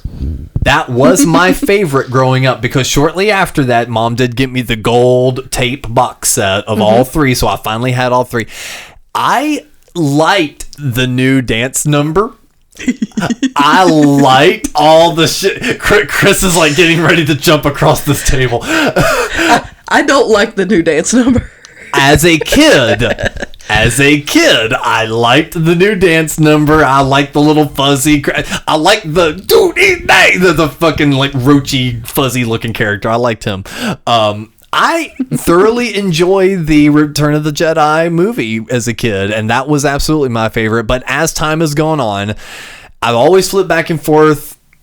It's A New Hope for me today. Mm-hmm. Today, it's A New Hope. Yeah. So It's okay that you're wrong. It's okay. Yeah, I agree to disagree on that one as well. Yeah, I agree that you're wrong. It's okay. I agree that you're wrong as well. And that's what I'm saying. And then, Chris, you're out of your original 3. You're both fucking wrong. It is Empire for you. Empire Strike Back. Let's talk about the bad guys for a minute and how awesome they fucking All right, go right ahead. The coalition of the fucking willing trying to stop slavery and get rid of the Skywalker Taliban bullshit and end the communist horde that is the Ewoks, okay? We don't know about the Ewoks We don't want to yet. hear from you. Your machines get beat by teddy bears. I know. Maybe if you made It's almost like George Lucas wrote an allegory about a superior military force losing to jungle people. What the fuck does that sound like? Gee, I don't know. Not Viet fucking Nam. Tune into our podcast called History Or We Forgot. like he makes anthropomorphized puppets that are some kind of racist Disney crows. We'll talk about that about episode 1, how awesome George Lucas ideas are. Hey, what's the Trade Federation? The Chinese government. Republic credits? No, that's no good for me. Yeah, a long-nosed, dirty, bearded, money-hungry slaver. I wonder what that's an allegory for, George. This little blonde-haired, blue-eyed boy is being sold by a money-hungry, long-nosed, Shylock nose, if you ask me, alien creature who's not on the up and up. Hey, George, what were you thinking about around that time? Were you at the bank? All right. Or what about this Uncle Tom alien who betrays his whole goddamn species to help 2 fucking strangers who just started a war with superpowers? Remember, that's super speed, right? Y'all forget that? Hey, George, how high were you when you figured that out? Jesus. But no, AWOCs, the Viet Cong. Yeah, you pull for the communists all you want. That's fine. It's not my fault that your machines were made so fast and so badly that they got beat by teddy bears. Hey, if you want American lives to be murdered by Ewoks, that's fine. I didn't see any Americans in these movies. They are the Empire. The Empire are the Americans, my friend. No, they're not. No, they're not. Their uniforms are too good. They're crisp. They're crisp. I don't give a fuck what anybody says. The Empire are crisp. They might have been fucking evil sons of bitches, but they look good stomping the fuck out of some aliens. God damn. Then they made it all... You invited us. Yeah, he invited me. I drug you along with him. Okay, correction. You invited him. He invited me. This is one of the best episodes I've had in a minute. I'm fine. Can you imagine if I was drinking? I know, that's why I was hoping we were going to pregame pre-show. But no, I mean, you can talk all your shit about Vietnam, fucking wars and shit, and fucking, evil empires and crap. Look, A New Hope literally is the best first movie you can ask for. The pacing, the understanding of the characters, what their motives are, it is literal textbook definition perfect starter movie. And if it had only been just that movie, it would have been perfectly self-contained. You would have not been yearning for more. You would have been curious, okay, what does Han and Luke do later? But they end on an award ceremony. For all intents and purposes, one bad guy leaves. We don't know about the Emperor. We hear about it, but we don't really truly know. If we're talking about the original movie, we hear about this guy named Jabba. We don't know what the fuck that is. We don't know it's a big war overlord. It could have just been one simple little dude, which it initially was going to be in the movie.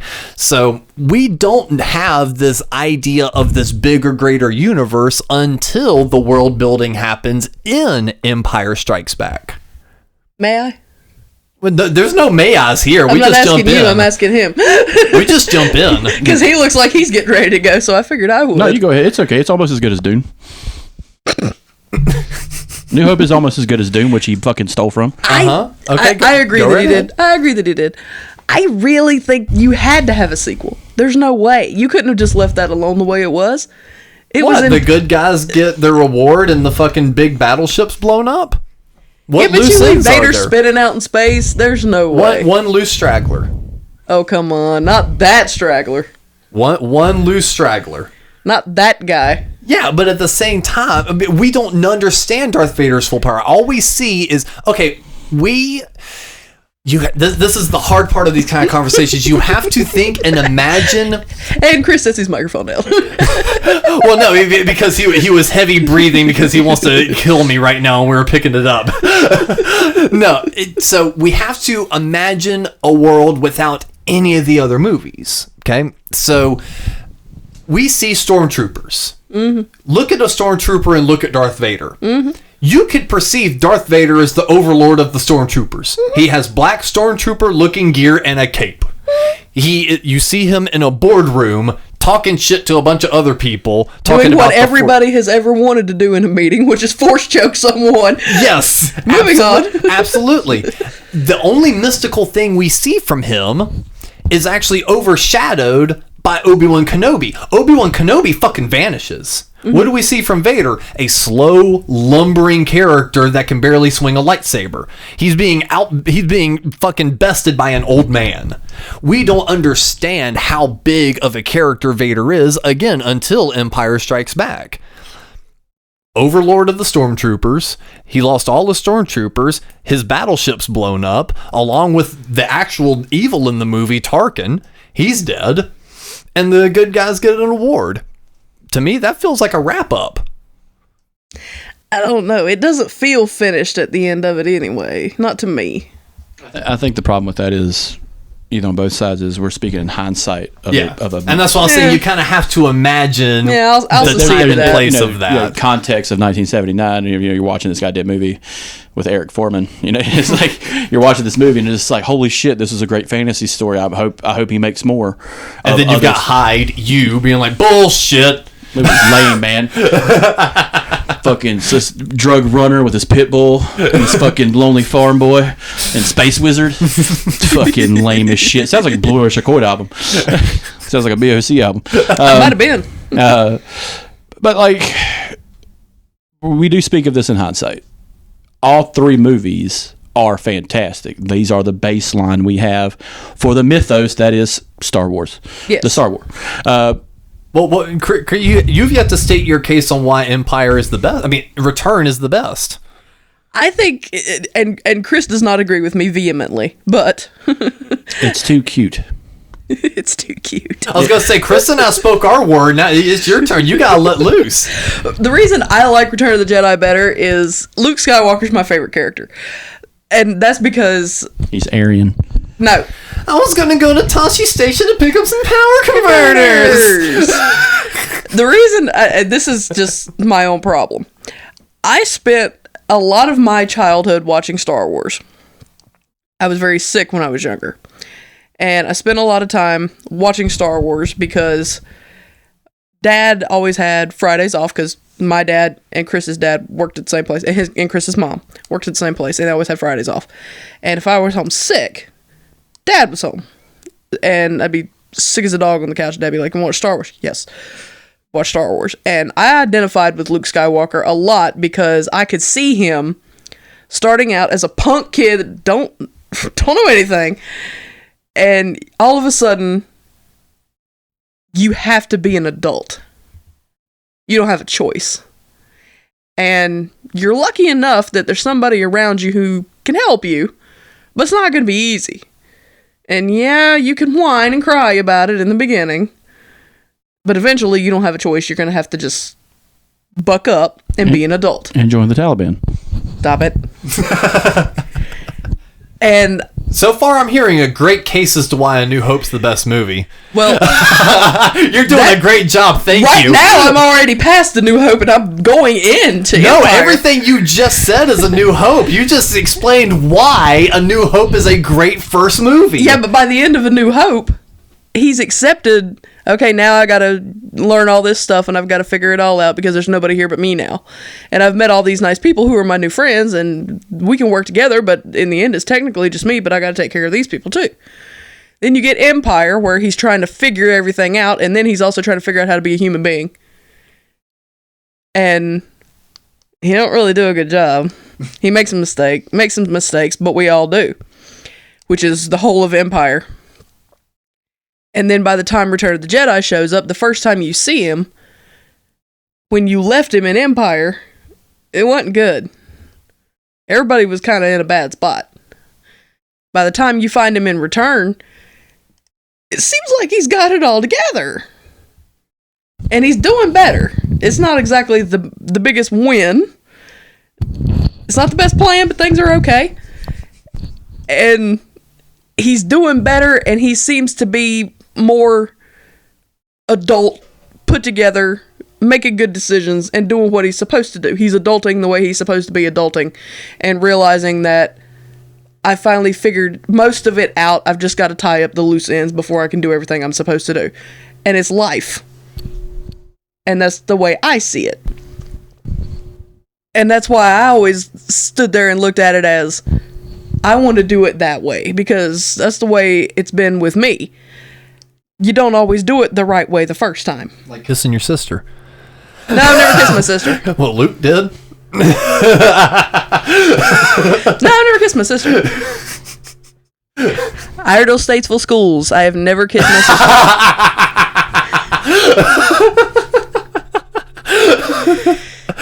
You ever been hit with a shoe? I feel like I'm about to. And they're thick too. They are. They are. And they got a lifetime warranty. I also feel like Chris has been just gripping his microphone ready That's to because burst. he's getting ready to go off on me because he's heard me give this spiel before. Well, I know. That's what I'm saying. Go ahead. The self-growth of Luke Skywalker is bullshit. Please explain. I feel like you've thought through this. The dumb water farmer boy, who's a bastard, by the way. He's a bastard. Yes, he is. Okay. So is Jon Snow, but he does fine. Jon Snow murdered a woman and destroyed a whole empire and fucked up a whole government process for a whole goddamn realm of people who just almost got ate by dragons. But I'll digress on Game of Thrones bullshit government for a minute. We need to have a Game of Thrones episode. Oh, y'all have fun with that. Yeah. Oh, wait. Ah, the engine went out. Fuck. Damn, it really, I heard it start right there at episode 8, but goddamn, that next one just blew it out of the water. I understand the growth of the character. I will say Empire has probably the biggest fault of all three. The dropping the ball of Leia. Yeah. They have dropped the ball on that character and made her character garbage. I will agree with that. Because you took a tough single character who has no relation to the other characters. It was not a damsel in fucking distress. Right. You flipped the mood, and she's tough because she's been in this goddamn fight. Han is tough because he's a fucking criminal. Mm-hmm. Chewie is tough because he's with Han. They are in a tough world. They are criminals. They have to be. Luke, granted, is with a space wizard and is learning to be tough. Obi-Wan is a criminal by any other standards. Yeah. He is an outcast, an outlaw. And that's why it's so brazen that he's able to chop some fucking dude's arm off in a bar and everybody's cool with it. And then they just hop an Uber out there, motherfucker. Okay? By the time we see all our favorite characters again in a sequel, that, and all to get probably in context, is a huge surprise.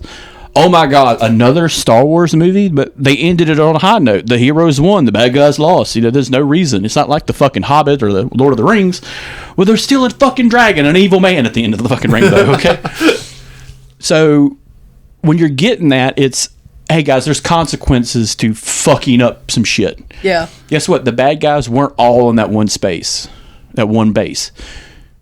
There's still some more bad guys out there, and there's consequences to actions, and that's what Empire is, and that's what I like about it. It's a consequence, and it's kind of seeing, hey, these bad guys are so fucking bad. Why are there rebels? Well, now you're going to see why there's rebels, because this is how fucking evil they are. They'll invade a whole goddamn planet and annihilate everybody on it, and that's the opening fucking scene. Is them killing the good guys. How many rebels do you see die in the beginning? A fucking shit ton. Mm-hmm. You see our guys kind of boot and rally. Luke almost dies. Yeah. And, you know, that's part of his growth, like you said. Yeah. But the biggest flaw of that movie is you took a badass character and clipped their fucking wings. Yeah, I agree. You made them so unlikable in Empire. That's the flaw of the movie. But to me, that's the only flaw of the movie. They made her whiny and dependent. it's not just whiny independent. He tried to tell a love story, which he doesn't know how to fucking do.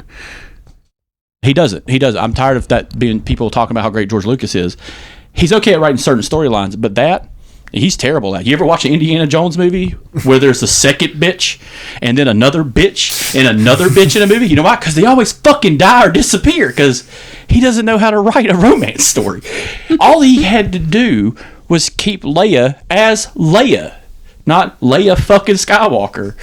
You made a weird incest story out of nowhere. Yeah. Because you're a fucking old idiot. So, if we're working on, each movie has like one major flaw, and I will definitely say the incest storyline in fucking Empire is a flaw. That's a pretty big flaw. I would argue that the only flaw in A New Hope was money and experience. There were no problems with the characters. There were no problems with the story. Everything made sense. The only thing that could be seen as a negative in that movie is the inexperience of the actors and the budget at the time. My biggest flaw with New Hope, because of hindsight, is he introduced so much context for future stuff that he didn't bother to follow it. There's so many things that happen in New Hope that he doesn't follow, even into the next movie. Hey, Obi-Wan and Luke go back to his house for 2 goddamn minutes. Oh my God, what happened to Uncle Owen and Aunt Beru? This looks like the work of stormtroopers. After A New Hope, how many people you see get killed by actual stormtroopers who are good at their fucking job? Well, that's because there's a line in Empire Strikes Back when he turns to Boba Fett and says no incinerations. Yeah. So it's implied that Boba actually incinerated Uncle Owen and Aunt Beru. But there's no reason for him to go after Luke, is there? Not in the first movie. Boba Fett has no reason to go after Luke Skywalker in the first movie because he doesn't know that motherfucker exists. Why would he go out to Uncle Owen and Aunt Beru's house? What, to look for Han? No, he's not out there. No. They're looking for the droids. Remember? Because Vader sent out the task force look for the droids. That's why the stormtroopers were out there.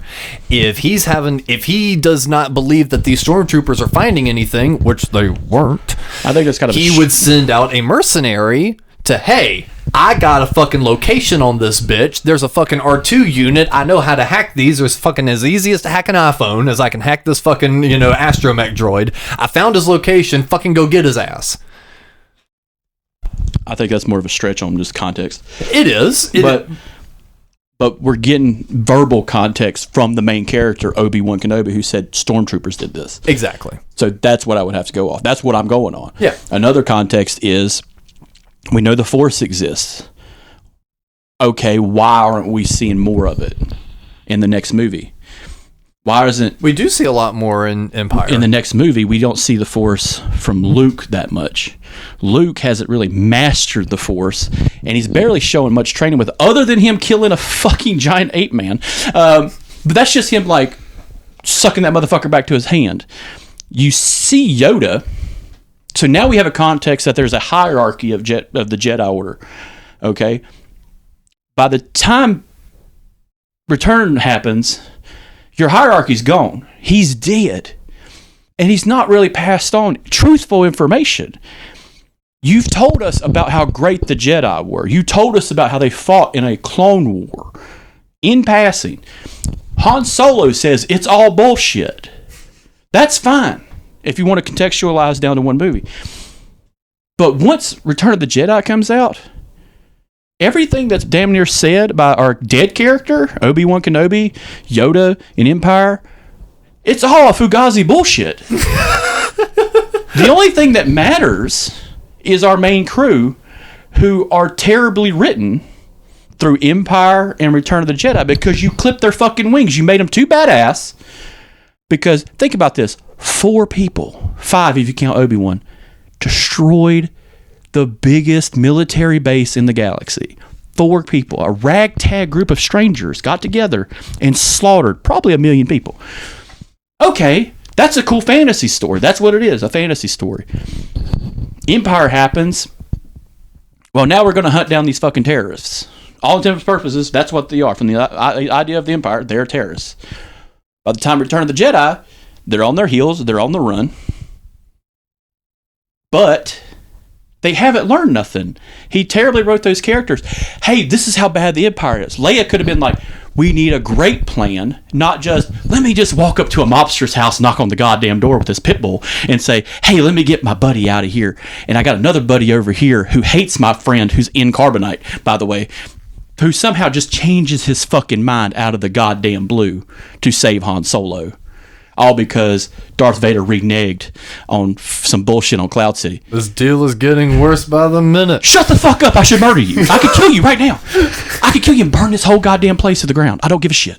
I really don't give a shit. That's all Darth Vader had to say. I don't give a fuck. All right. Or he could say what he actually said is, I'm altering the deal. Pray I don't alter it further. By the time it happens, by the time they go to Jabba's palace, which probably shouldn't have been in Return of the Jedi, I wouldn't have put it in there. I would have made that a whole separate movie. Return of the Jedi is basically Endor and the Rebels. If it was just that, it'd be perfect. But you made them idiots in the fucking beginning. It's like watching Trailer Park Boys in the beginning. These fucking idiots just trying to save Han's ass, and the fucking plot doesn't make any goddamn sense. I'm going to send Leia, the tougher one, because she's tougher than Luke. She is. All right, that's a fact. I agree. I'm going to send 2 droids, offer them up as a fucking present. My 2 most valuable fucking characters who've been saving our asses since the beginning. I'm going to send them in to do recon. Okay, that's an okay plan. Let's scout it out. It's not like you have a spaceship that could just shoot the motherfucker from space or just fly low and just start pumping round after round into the building until everybody gets the fuck out and you can send Leia and the goddamn droid in there to go get the fucker. No, that's fine. I digress. I let it go. But you made them dumb. And now we're supposed to believe that they're these espionage-esque, battle-hardened people by the time they go to Endor? That makes no goddamn sense. Me and you talked about this not too long ago. You said it perfectly. Why did Leia get caught? Because she's dumb. Mm-mm. Because they wrote her to be dumb. No. Because they needed an excuse to put her in that bikini. Yeah, fan service. Because George Lucas doesn't know how to write a romance story. Right. Unless it's a woman in a golden bikini fucking a slug. So correct me if I'm wrong. We're complaining about this scene? Yeah. Interesting. Interesting. We're complaining about George Lucas. I hear you complaining about this supposed fan service scene. It's not supposed. It's straight up fan service. It is. Okay, I hear you complaining about it. Yeah. Nobody wanted to see Mark Hamill in a gold bikini. No, you're right. See? Mm-hmm. I bet. Women's History Month. So, but again, we're complaining. Women's History Month, and we're complaining about this scene. Because they had to make her stupid to get her in there to put her in something where she's just a pair of boobs. I mean, it's feel okay. like, We're not saying it's not okay to enjoy the goddamn I'm just scene. saying that was the one bit that was fine about it. Again, I'm not saying that, It's a bad thing.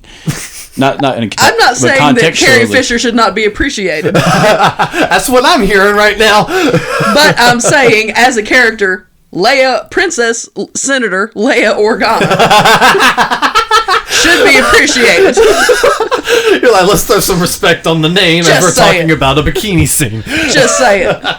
She's smarter than that. I mean, she did choke him out. She knew what she was doing. It got to that point.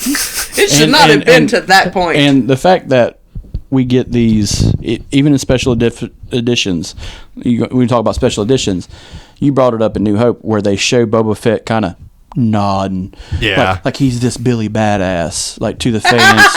And correct me if I'm wrong, this is where I was going to lose my shit, was the barge scene, where it's this weird little head nod, secret signal, all for Luke to get a lightsaber and swing it like a retard at T-ball and happen to kill Boba Fett. No, he doesn't even do that. No, it's worse than that. Han kills him by accident. A blind man with AIDS. No, yeah, Han's still flailing around like a fucking idiot. Boba Fett, where? Yeah. But me and you, when we were watching because we watched that movie, the OG VHS, and I'm like, if you watch Mark Hamill, he's swinging at nothing and hitting everything. Yeah, he's swinging it like a baseball bat, and it's just like, what are you doing? Did Yoda not teach you how? Like, well, you got to hold it with 2 hands, and you got to do it like this. Oh, like this. No, retard. I love the scene where he kicks the guy in the face but misses him by like 6 inches, but like the ass still goes flying backwards. It's like watching. So he doesn't hurt the stuntman. Yeah, it's like watching the WWF from like real close. It's like he didn't kick the. But I'm also sitting here going, with all the shit they did with ILM, making all these spaceships and they couldn't have. Nobody fixed that. They couldn't have pulled them a little closer. They couldn't have had a guy from like a stuntman from like the WWF come in and like, so what you want to do is you get him a little closer. You know, these are professional stuntmen. All right, and back in the day when this movie's made, stunts were real fucking stunts. People were getting kicked in the goddamn face in the chest and shit. So yeah, I think Mark Hamill love tapping a dude would have been on the up and up. Like I think the stunt guy would have been like, yeah, just give me an extra $50. I think we're square. Yeah, and. With that whole scene, with that whole moment from the beginning of C-3PO and R2 all the way to them escaping the barge and them separating, which made no goddamn sense, it sullies the characters. It does. It really sullies the characters. If you have the context of Empire, you have the context of New Hope, they're slowly degrading in quality until the end of Return of the Jedi, where they boot and rally. Yeah. Luke defeats Darth Vader. He decides not to become evil. He decides to take the high road. Mm-hmm. Well, he does have his moment where he has to tilt back and forth about whether or not he's going to be evil. He has a moment. And Vader, seeing his son, which is still a good scene in Empire, is like, yeah, this is his dad. You know, granted, I would have changed it, but you know, it is what it is. But the Leia thing, being his sister, is some throwaway bullshit. Like, it doesn't need to be part of the story. It doesn't need to be in there. You know what I'm saying? Chris is boxing you in. No, he's right. But like, that's what I'm saying. But like, what I'm saying is, Return of the Jedi, you know, as much as I make fun of the Ewoks and stuff, that can be a real intense thing if that was just the movie. What teeny? Yeah.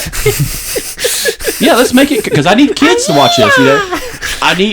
This is where I see a lot of critics become hypocrites. Are we going to discuss the Ewok? I wanted to get to that spot. But here's the hypocrite thing. Here's the thing. You guys have already made it very clear that A New Hope is the best, because I've heard Chris shitting on Empire and Return. I've heard you ragging on both of those. I've yet to hear a negative thing about A New Hope. I said though, everything they said is contextually wrong throughout the movies in the first New Hope. But again, with it being the context of just that movie, none of that matters. To quote George Lucas, I already wrote all the other movies. But they weren't. I got a character who's black, but not really. Wink, wink. I got a Jew one, I got an Asian one, I got a black one. I'll teach you later. I'll teach you. Oy vey. That motherfucker went to Disneyland and be like, I bet I could sell these fucking rubes, all my puppets. but again, this within the context, because again, I'm imagining when we're making these discussions, like since yours is Return of the Jedi, you of course have the context of the previous two. Yeah. You're talking about Empire, you have only the context of A New Hope. I'm talking within the context of only A New Hope. Mm-hmm. That as a standalone, all the things you're talking about that they never revisit, well, guess what? They wouldn't be revisiting any of it. All of it is passing information that builds this larger story that makes the singular movie really good and fascinating. There's so much world building without showing you anything. You may have said that, they didn't really touch on the Force much. Well, I think that's kind of one of the things that makes Han a good character. You don't know anything about him. You understand what Luke is. You understand what Leia is, Vader, Obi-Wan, Aunt Beru, and Uncle Owen. You understand all of these characters.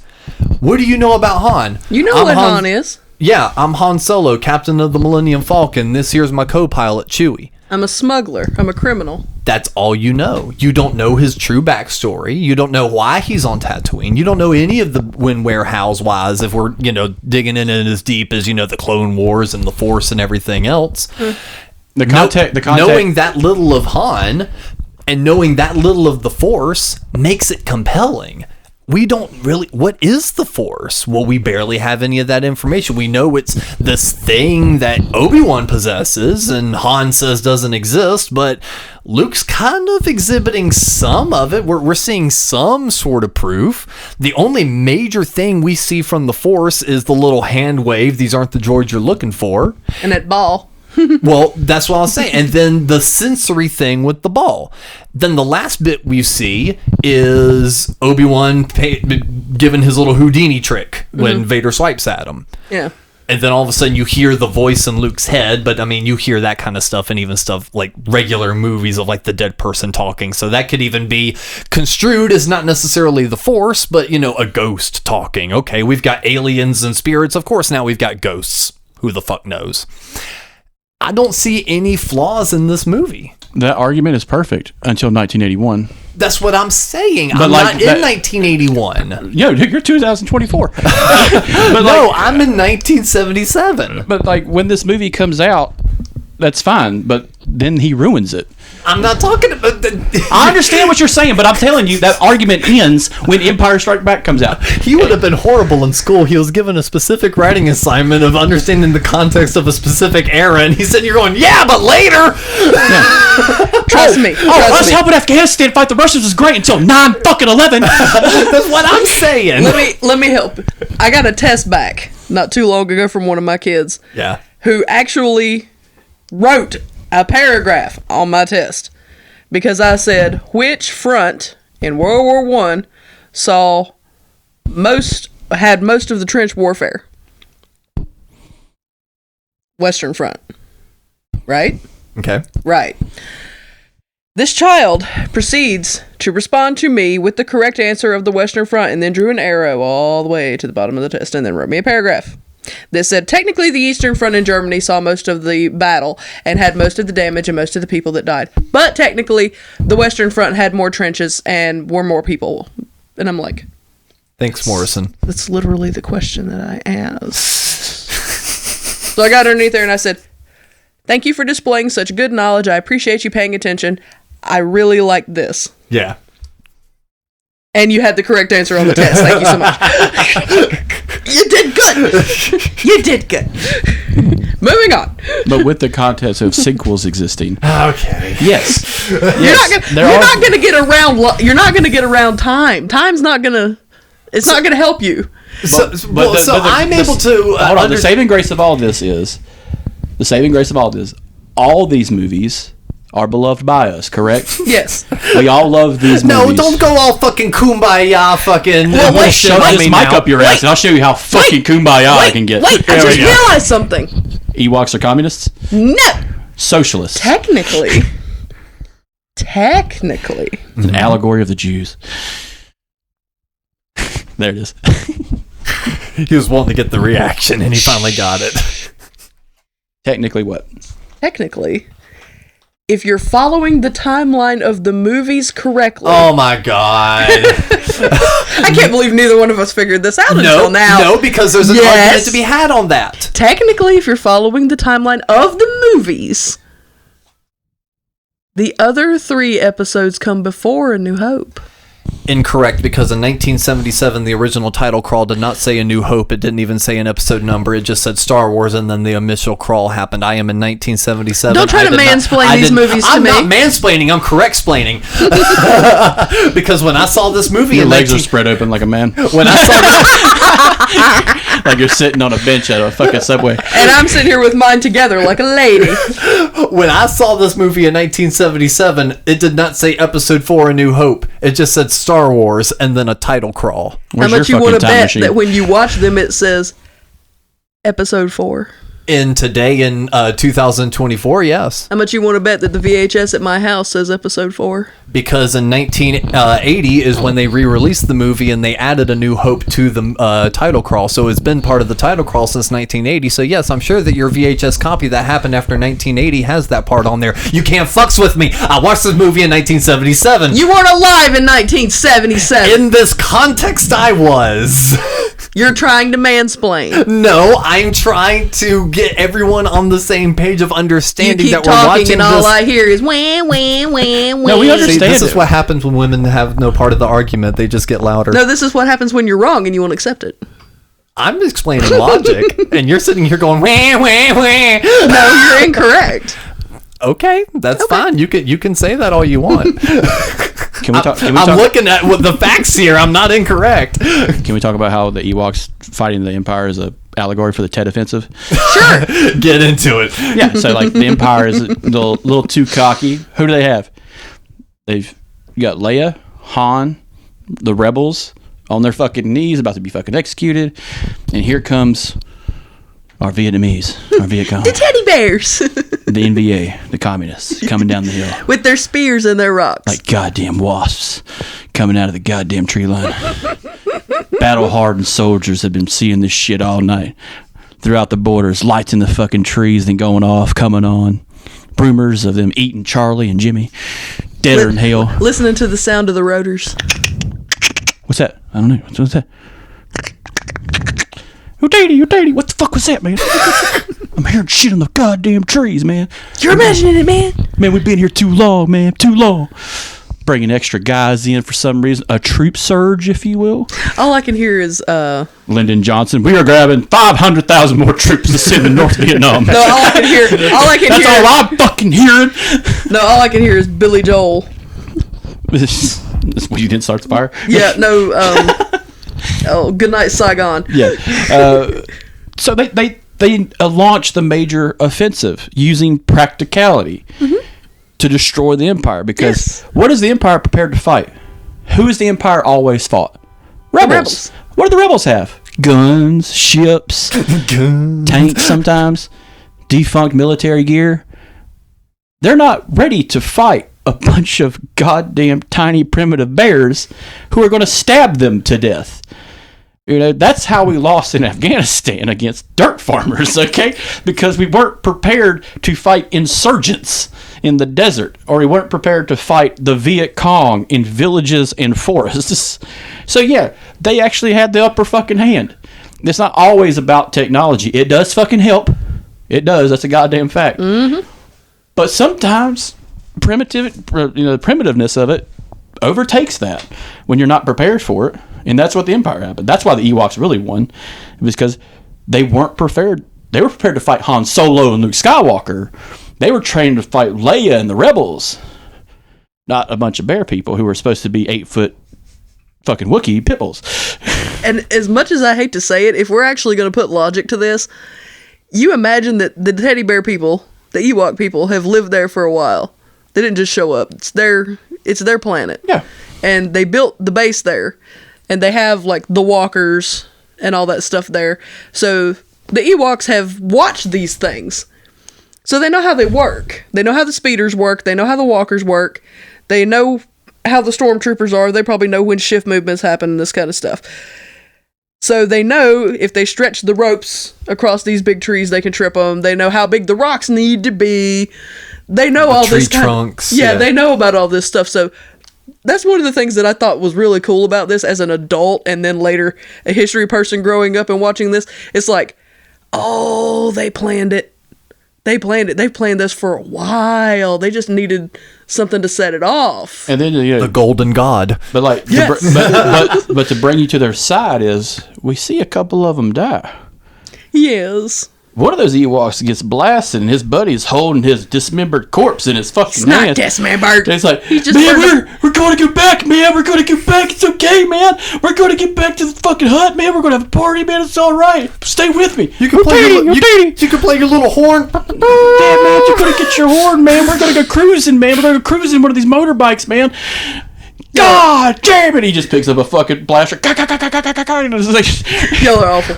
a platoon version of the Ewoks. I have not contributed to this at all. You were laughing and making sounds too. Another thing we kind of Yes. another thing we kind of forget for context is Y'all are not letting that one Is go. he making fun of us? He's making fun of me Oh, good. That's fine then. the fact that because I'm the one that keeps saying for context. the one thing we forget about Star Wars, which always gets left out of the conversation, is two movies.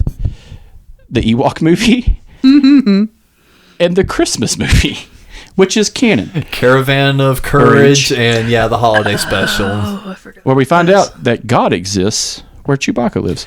So I have had access to the holiday special for years. It's on YouTube. That's why Boba Fett's a badass because of that. And I've seen the cartoon portion in that. I've yet to watch the holiday special front to back. It's okay. It's a lot of skits. I've seen pieces Yeah. of the Ewok movie, but I have not seen the holiday special. So, what's her name's in it? The woman from the Golden Girls, the tall one. Can't remember her name. What's her name in the Golden Girls? She was the tall one, the asshole one. Dorothy. Yeah, no, the one that wasn't a whore. Not Betty White. Dorothy. The one that was in the military. Anyway, she's in This it. feels like a game of charades or like $1 Million Jeopardy. It's B. B. B-E-A. Arthur. Yeah. B. Arthur's in it, and she plays a human droid person. And she's like basically like Julia Childs or fucking Martha Stewart. But you find out that there's a version of Christmas for the Wookiees. Yeah, Life Day. Yeah, Life Day. It's Christmas with more steps. Yeah. But yeah, And, you find out. and you have a drunken stone Mark Hamill and Carrie Fisher on set. Yeah, just sloshed. Yeah, you get Carrie Fisher singing a number. Yeah, it's a lot. It's a song and dance thing, just like the '70s were. All a bunch of song and dance thing. I think. The Grandpa Wookiee watches some VR porn. Yeah, I wouldn't be surprised at one point someone had the idea of after Empire to make another Christmas special with George Clinton and the P-Funk All-Stars, just because Parliament would still be bossing around or AC/DC showing up. Like, fuck it, why not? This sounds fabulous. The only special edition part I would love if they were to go back and redo those movies again, which they should, is degrade them back to some of the original content because there's some things that were added that have no fucking bearing on needing to be added. You know, there's some things like the Jawa being thrown from that fucking monster in New Hope that they added outside the bar in Mos Eisley. Yeah. That's fucking stupid. Yes. It doesn't need to be added.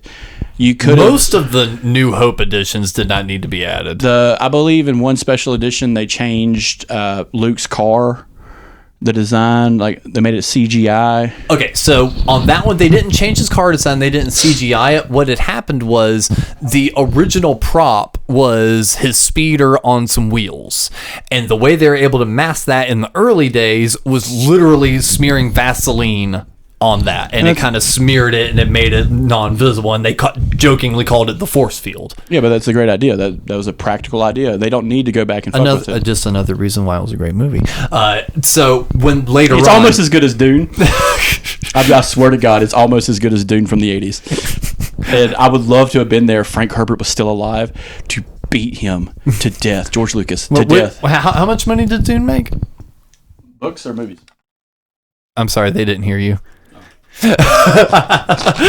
my point being, though, you get what I'm saying. He's done a lot of talking. Let him have his drink. No, I was I haven't even had enough of my McDonald's tea for this argument. I would argue that the fan fiction stuff was better written than George Lucas's whole fucking movies.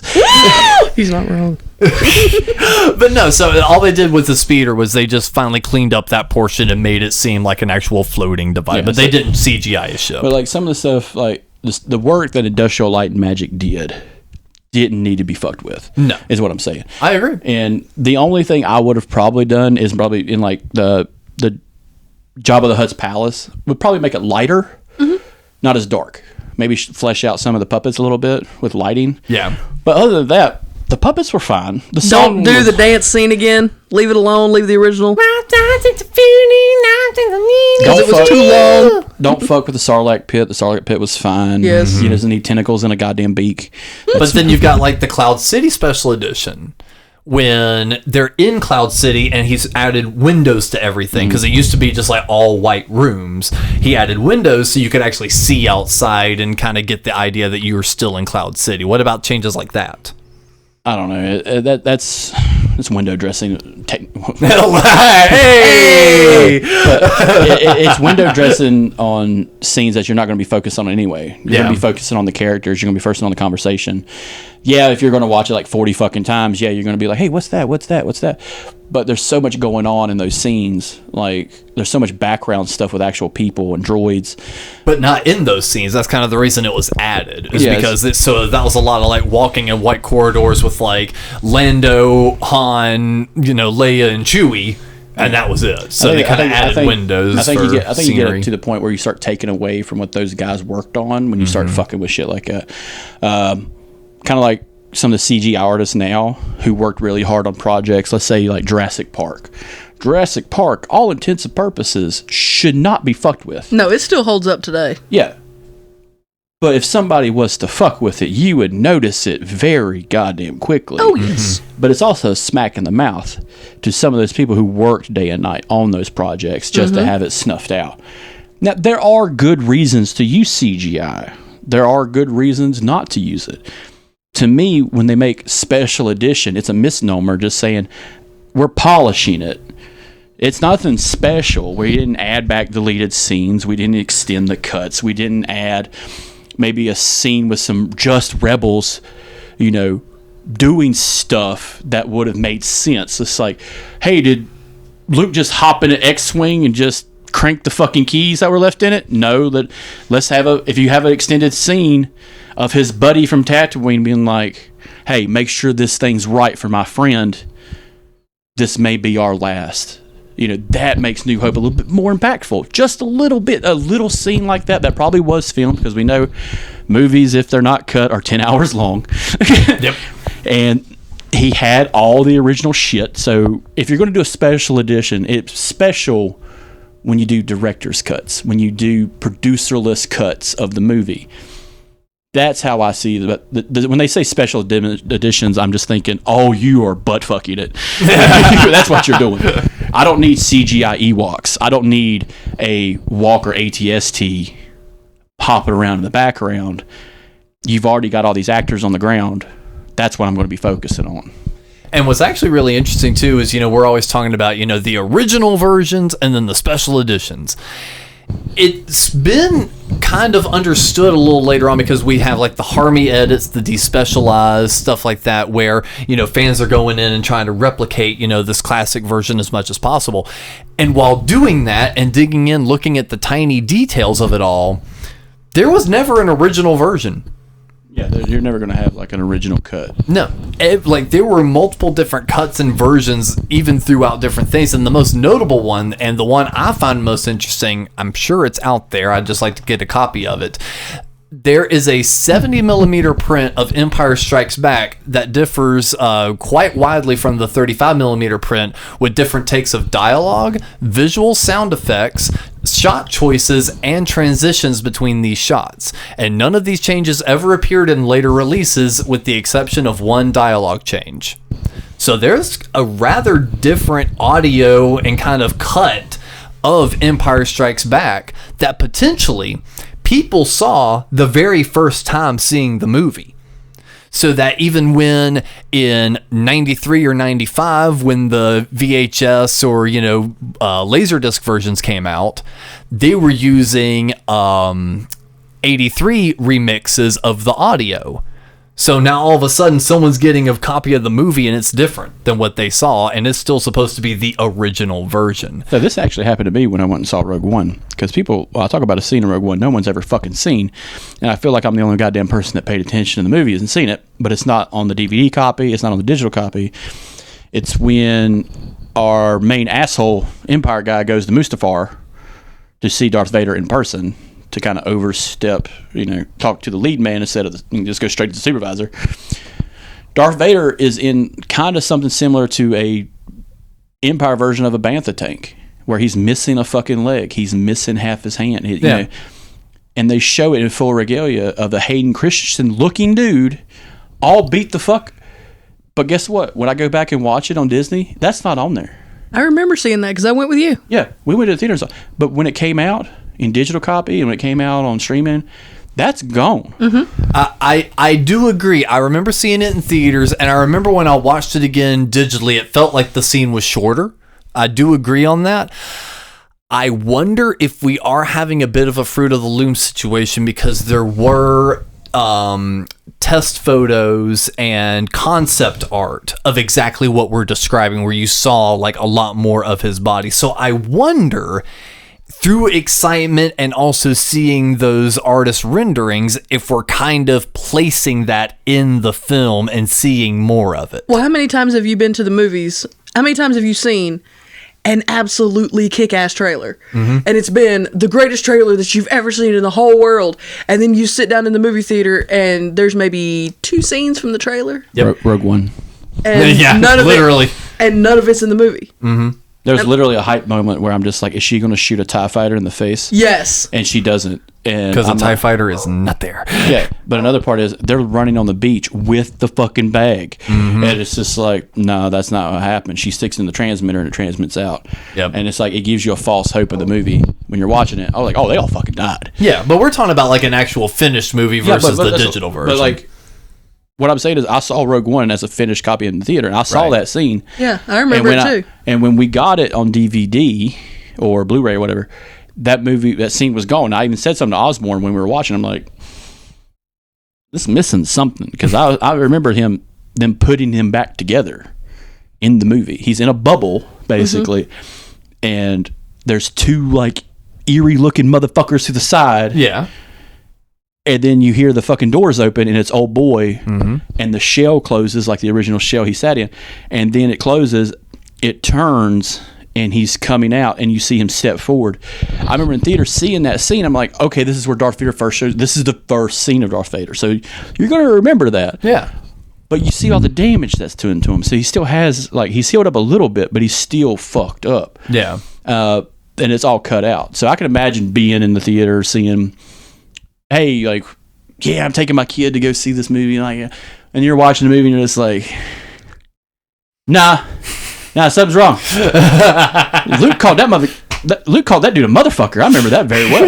Yeah, that was in there. Sam Jackson's in this movie somewhere. Like, you know what I'm saying? Like, there's a scene that's cut out, and I'm just like, it's not making any goddamn sense. Yeah. And I think that I bet I would kind of wonder if anybody has the original VHS copy of episode 1 to watch it, and then when the movie comes out in theater, if we still have my VHS. But if we watch it and then go to the theater and watch it, how different it is. Yeah. Well, one thing, so we're not to get too far ahead, because I'm sure we'll have a full episode 1 episode, because I'd like to see that in theaters. The re-release. Jar Jar Binks speaks like this. Hello, I'm Jar Jar Binks. everybody will fall out of their chair. But not to get too far ahead of ourselves, since we are kind of staying in, the original trilogy. However, they already did a major change in episode 1. If you watch the digital version now compared to the DVD, one major change is in episode 1, you had Puppet Yoda. Yeah, they replaced him with CGI, and now all the current versions, they kind of pulled a thing where by episode 2, when they got a CGI Yoda, they replaced it with that exact model, so it had consistency. Well, he does look kind of horrific in episode 1. Yeah, a little, just a little. He's a little scary. It's less Jim Henson and more like New Line Cinema. You know what I'm saying? Like, Jesus Christ. I was gonna say it's a little less Star Wars and a little more Labyrinth. Yeah. Jim Henson during the Coke years. Yeah. Yikes. You guys like David Bowie? Well, here's this dick and a bunch of puppets. I'm just saying. That was more David Bowie than I ever wanted to see. Yeah, that's why I've only seen the movie once. I remember watching it even as like a young teen, being like, I'm uncomfortable watching this. This is a little too much. I watched that movie almost at gunpoint, but more times than one human being should have ever been made to. That's the way I feel about Rocky Horror. I watched Rocky Horror twice, and the first time I watched it, I said, that was a great soundtrack. It was a terrible movie. I think the movie's hilarious. Hooray for Meatloaf. Everything else is terrible. I think it's pretty hilarious. Love the soundtrack. Yeah, so I mean, so of course we're not going to be able to get to, any sort of agreement on like favorite of the three, even though, we did. We all agreed that we have our own favorites and why we like them. As she clenches her fist staring at me. No, I'm just thinking about how fast I can get my shoe off. And you better be glad that the microphone's in my right hand because I'm right-handed.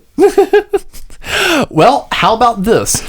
What since we all have seen the originals and the special editions, what is, outside of the things we've kind of mentioned, whether it be in, the new dance scene or, what have you, what is the most egregious special edition change? Jabba the Hutt standing up.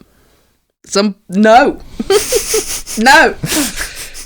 Because so out of all three, that's even worse than the goody dad. Because you can fast forward through the dance scene. Because Han's in that scene. You want to know what he said? We didn't have it in the original movie. We didn't need it in the special edition either. We can fast forward it. I know. But to me, if I'm thinking about people like my nephew, who is 11 to 12 years old and is just starting these movies now. And he's got Disney Plus, and he's watching these movies. Mm-hmm. And that's the one he's watching because it's on Disney Plus. Mm-hmm. And he even said, because we watched them, and he watched that one, and then he saw Return of the Jedi. And he's like, how did he change so much so fast? And I'm like, well, he didn't.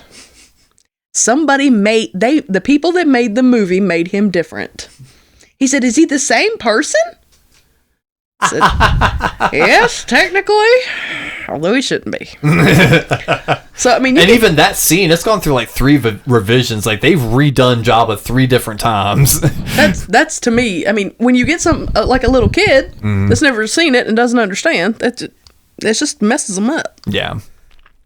That'd be my argument. Jabba should not be standing up. Or if they're going to do that, they should make him look exactly like he does in the other one. Yeah. Well, what about you, Chris? Worst of the edition scenes out of all 3 movies? The fact that Industrial Light and Magic put so much fucking work in it is the Yavin 4 tack off for Return of the Jedi where they're going after the Death Star.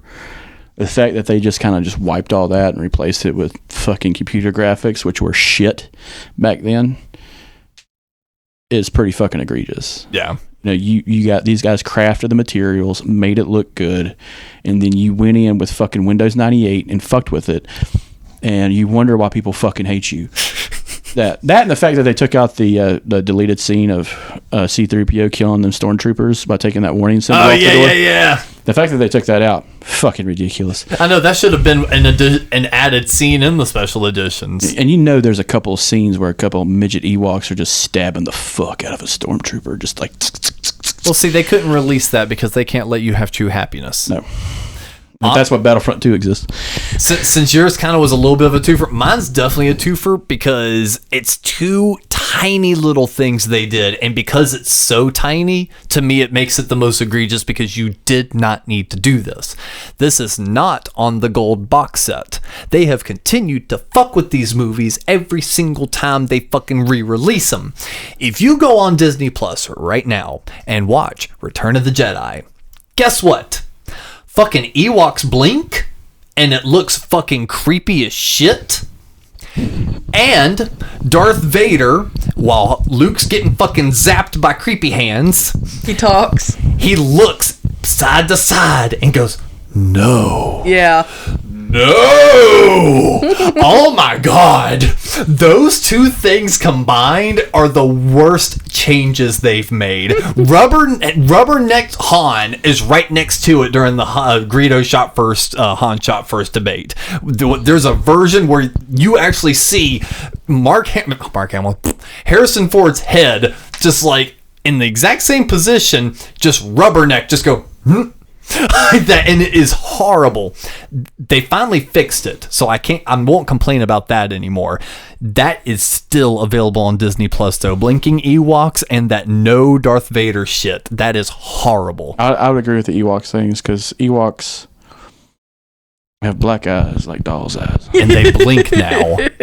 Nah, black eyes like doll's eyes. What's the main one's name? Wicket. I think so, yeah. Yeah, that scene where he immediately meets up with Leia and, all that. I never tried to pay attention to his name. I always called him Brown Hat. Okay, well, Brown Hat shows up.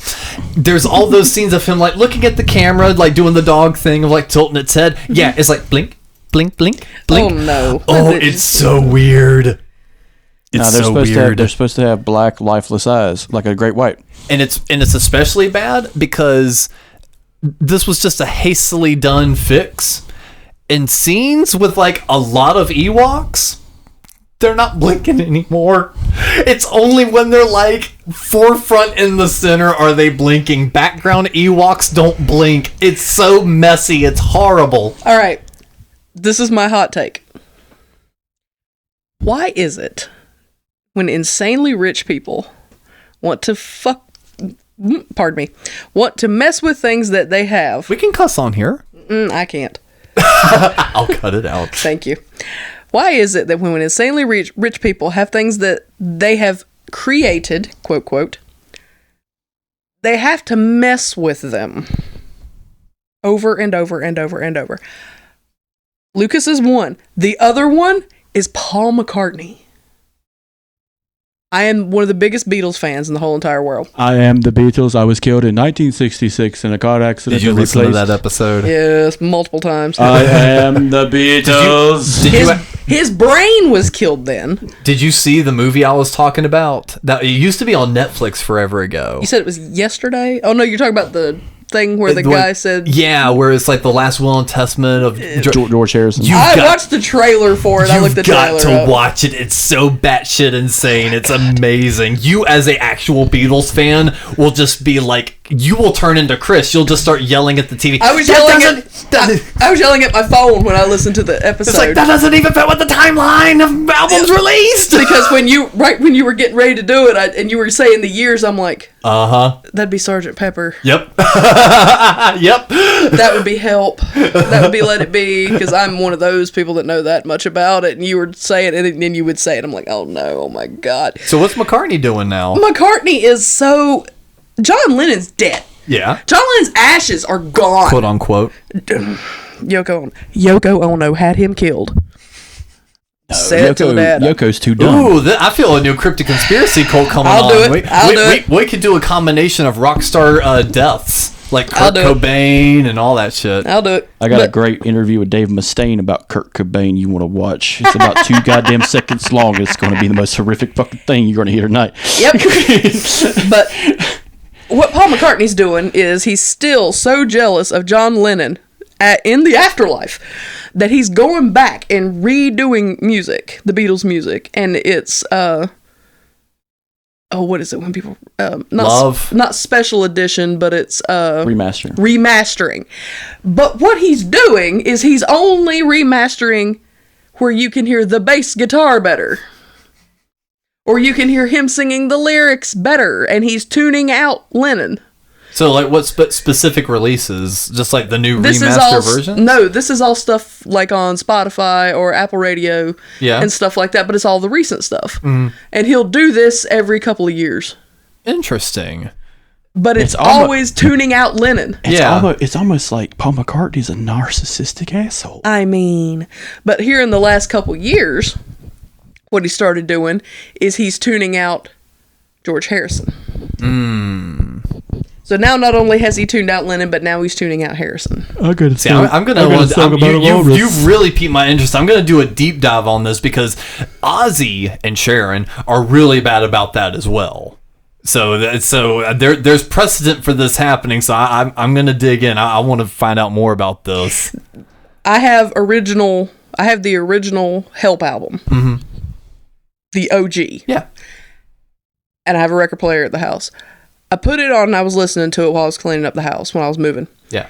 And then record ended, so I took it off, put it on. And then I had my phone. I have a playlist that's literally called Everything, and it's everything that I have. And I had it playing because I was listening to everything. And then the same songs came on, and I'm going, holy crap, that sounds completely different. Yeah. And it's because he's remastered everything. But he says it's for sound quality. Well, because I've listened to I've tried doing my own little A/B comparisons with some of the remasters, and I never noticed anything missing. I actually noticed like everything kind of brought to light a little more, and that's why I'm not comparing it to the right things, and that's why I want to do maybe a deeper dive on it. Yep, he's tuning out their instruments and making his sound better. Well, was a slow wrap up to this Couch Potato episode. I'll ask you this. What did you think of the new song? Because I asked Chris about this and he went, meh. So I'd like to actually talk to someone that actually gives a shit about it for a minute as a little wrap up here. I've tried to listen Chris to is like, all right, fuck it. He just puts his microphone down. I tried to listen to his new stuff and... No, not the new Paul McCartney stuff, the new Beatles song, Yesterday and Today. I have not heard that. I did not know there was a new song. Yeah, there was that new... So there's a handful, I think there's by legend like 5 or 6 completed Beatles songs that never got fully released, and this was one of them. And through different AI technologies stuff like that, they've reconstructed this song and made it a brand new Beatles song with all 4 original members contributing. I'm surprised you didn't hear about it. To quote Mel Brooks, God willing, we'll all meet again in Spaceballs 2, The Search for More Money. Yeah, all right, well, never mind. I won't talk about it then. I'll listen to it and tell you what I think. Well, Chris, do you have any sort of additional thoughts on this whole Star Wars debacle we've been going down? How are we going to put out this dumpster fire? I would really love a remastered version of a Beatles album with Phil Spector's in the background just complaining about his neighbor. I'm like, I'm going to chop this motherfucker into little goddamn pieces, I swear to God. All right. Well, it's been an awesome episode of the Couch Protest. Thank you, Cristy, for joining us and having a great time. You are always an amazing guest to have. Thanks for not kicking me out of your house. Dude, no, you are more than welcome at any time. You're fantastic. And, of course, check out History We Forgot, along with Cryptid Conspiracy Cult. You hop on that quite a bit as well. And, Chris's, that those are his babies. those are his little projects, and he's doing fantastic. It's fact and fiction on 2 different shows. It's awesome. Quite literally. And of course, sign up for the Discord, join up, have some fun with us. We've got our merch store out. We've got History You Forgot, Cryptid Conspiracy, Couch Potatoes, this fucking guy, and Something Good For You merchandise. It's all available. We got the sticker packs, we got pins, t-shirts, all the fun shit. So if you want to see us continue to expand and do more shit, like buy more microphones like I just did, buy shit from the store and help me pay off my credit card debt. And my student loans. Yes, make us famous so I can finally employ all my friends and give them money. All my debt's manageable. Just saying. Wouldn't it be nice? It sounded like Chris just talked himself out of his chair. He's just like, well, my bills are paid for. Yes, probably because I'm the one buying all the goddamn products. Well, Chris, do you have any sort of final thoughts for us? To everyone listening, to do a callback to the beginning of the episode, if you want to envy what it's like to be Helen Keller, go watch Madam Web. Oh my God. You've been listening to the Something Good Network. If you liked what you heard, you can follow us on Instagram, and check out the other great shows on the network. Link is in the episode description.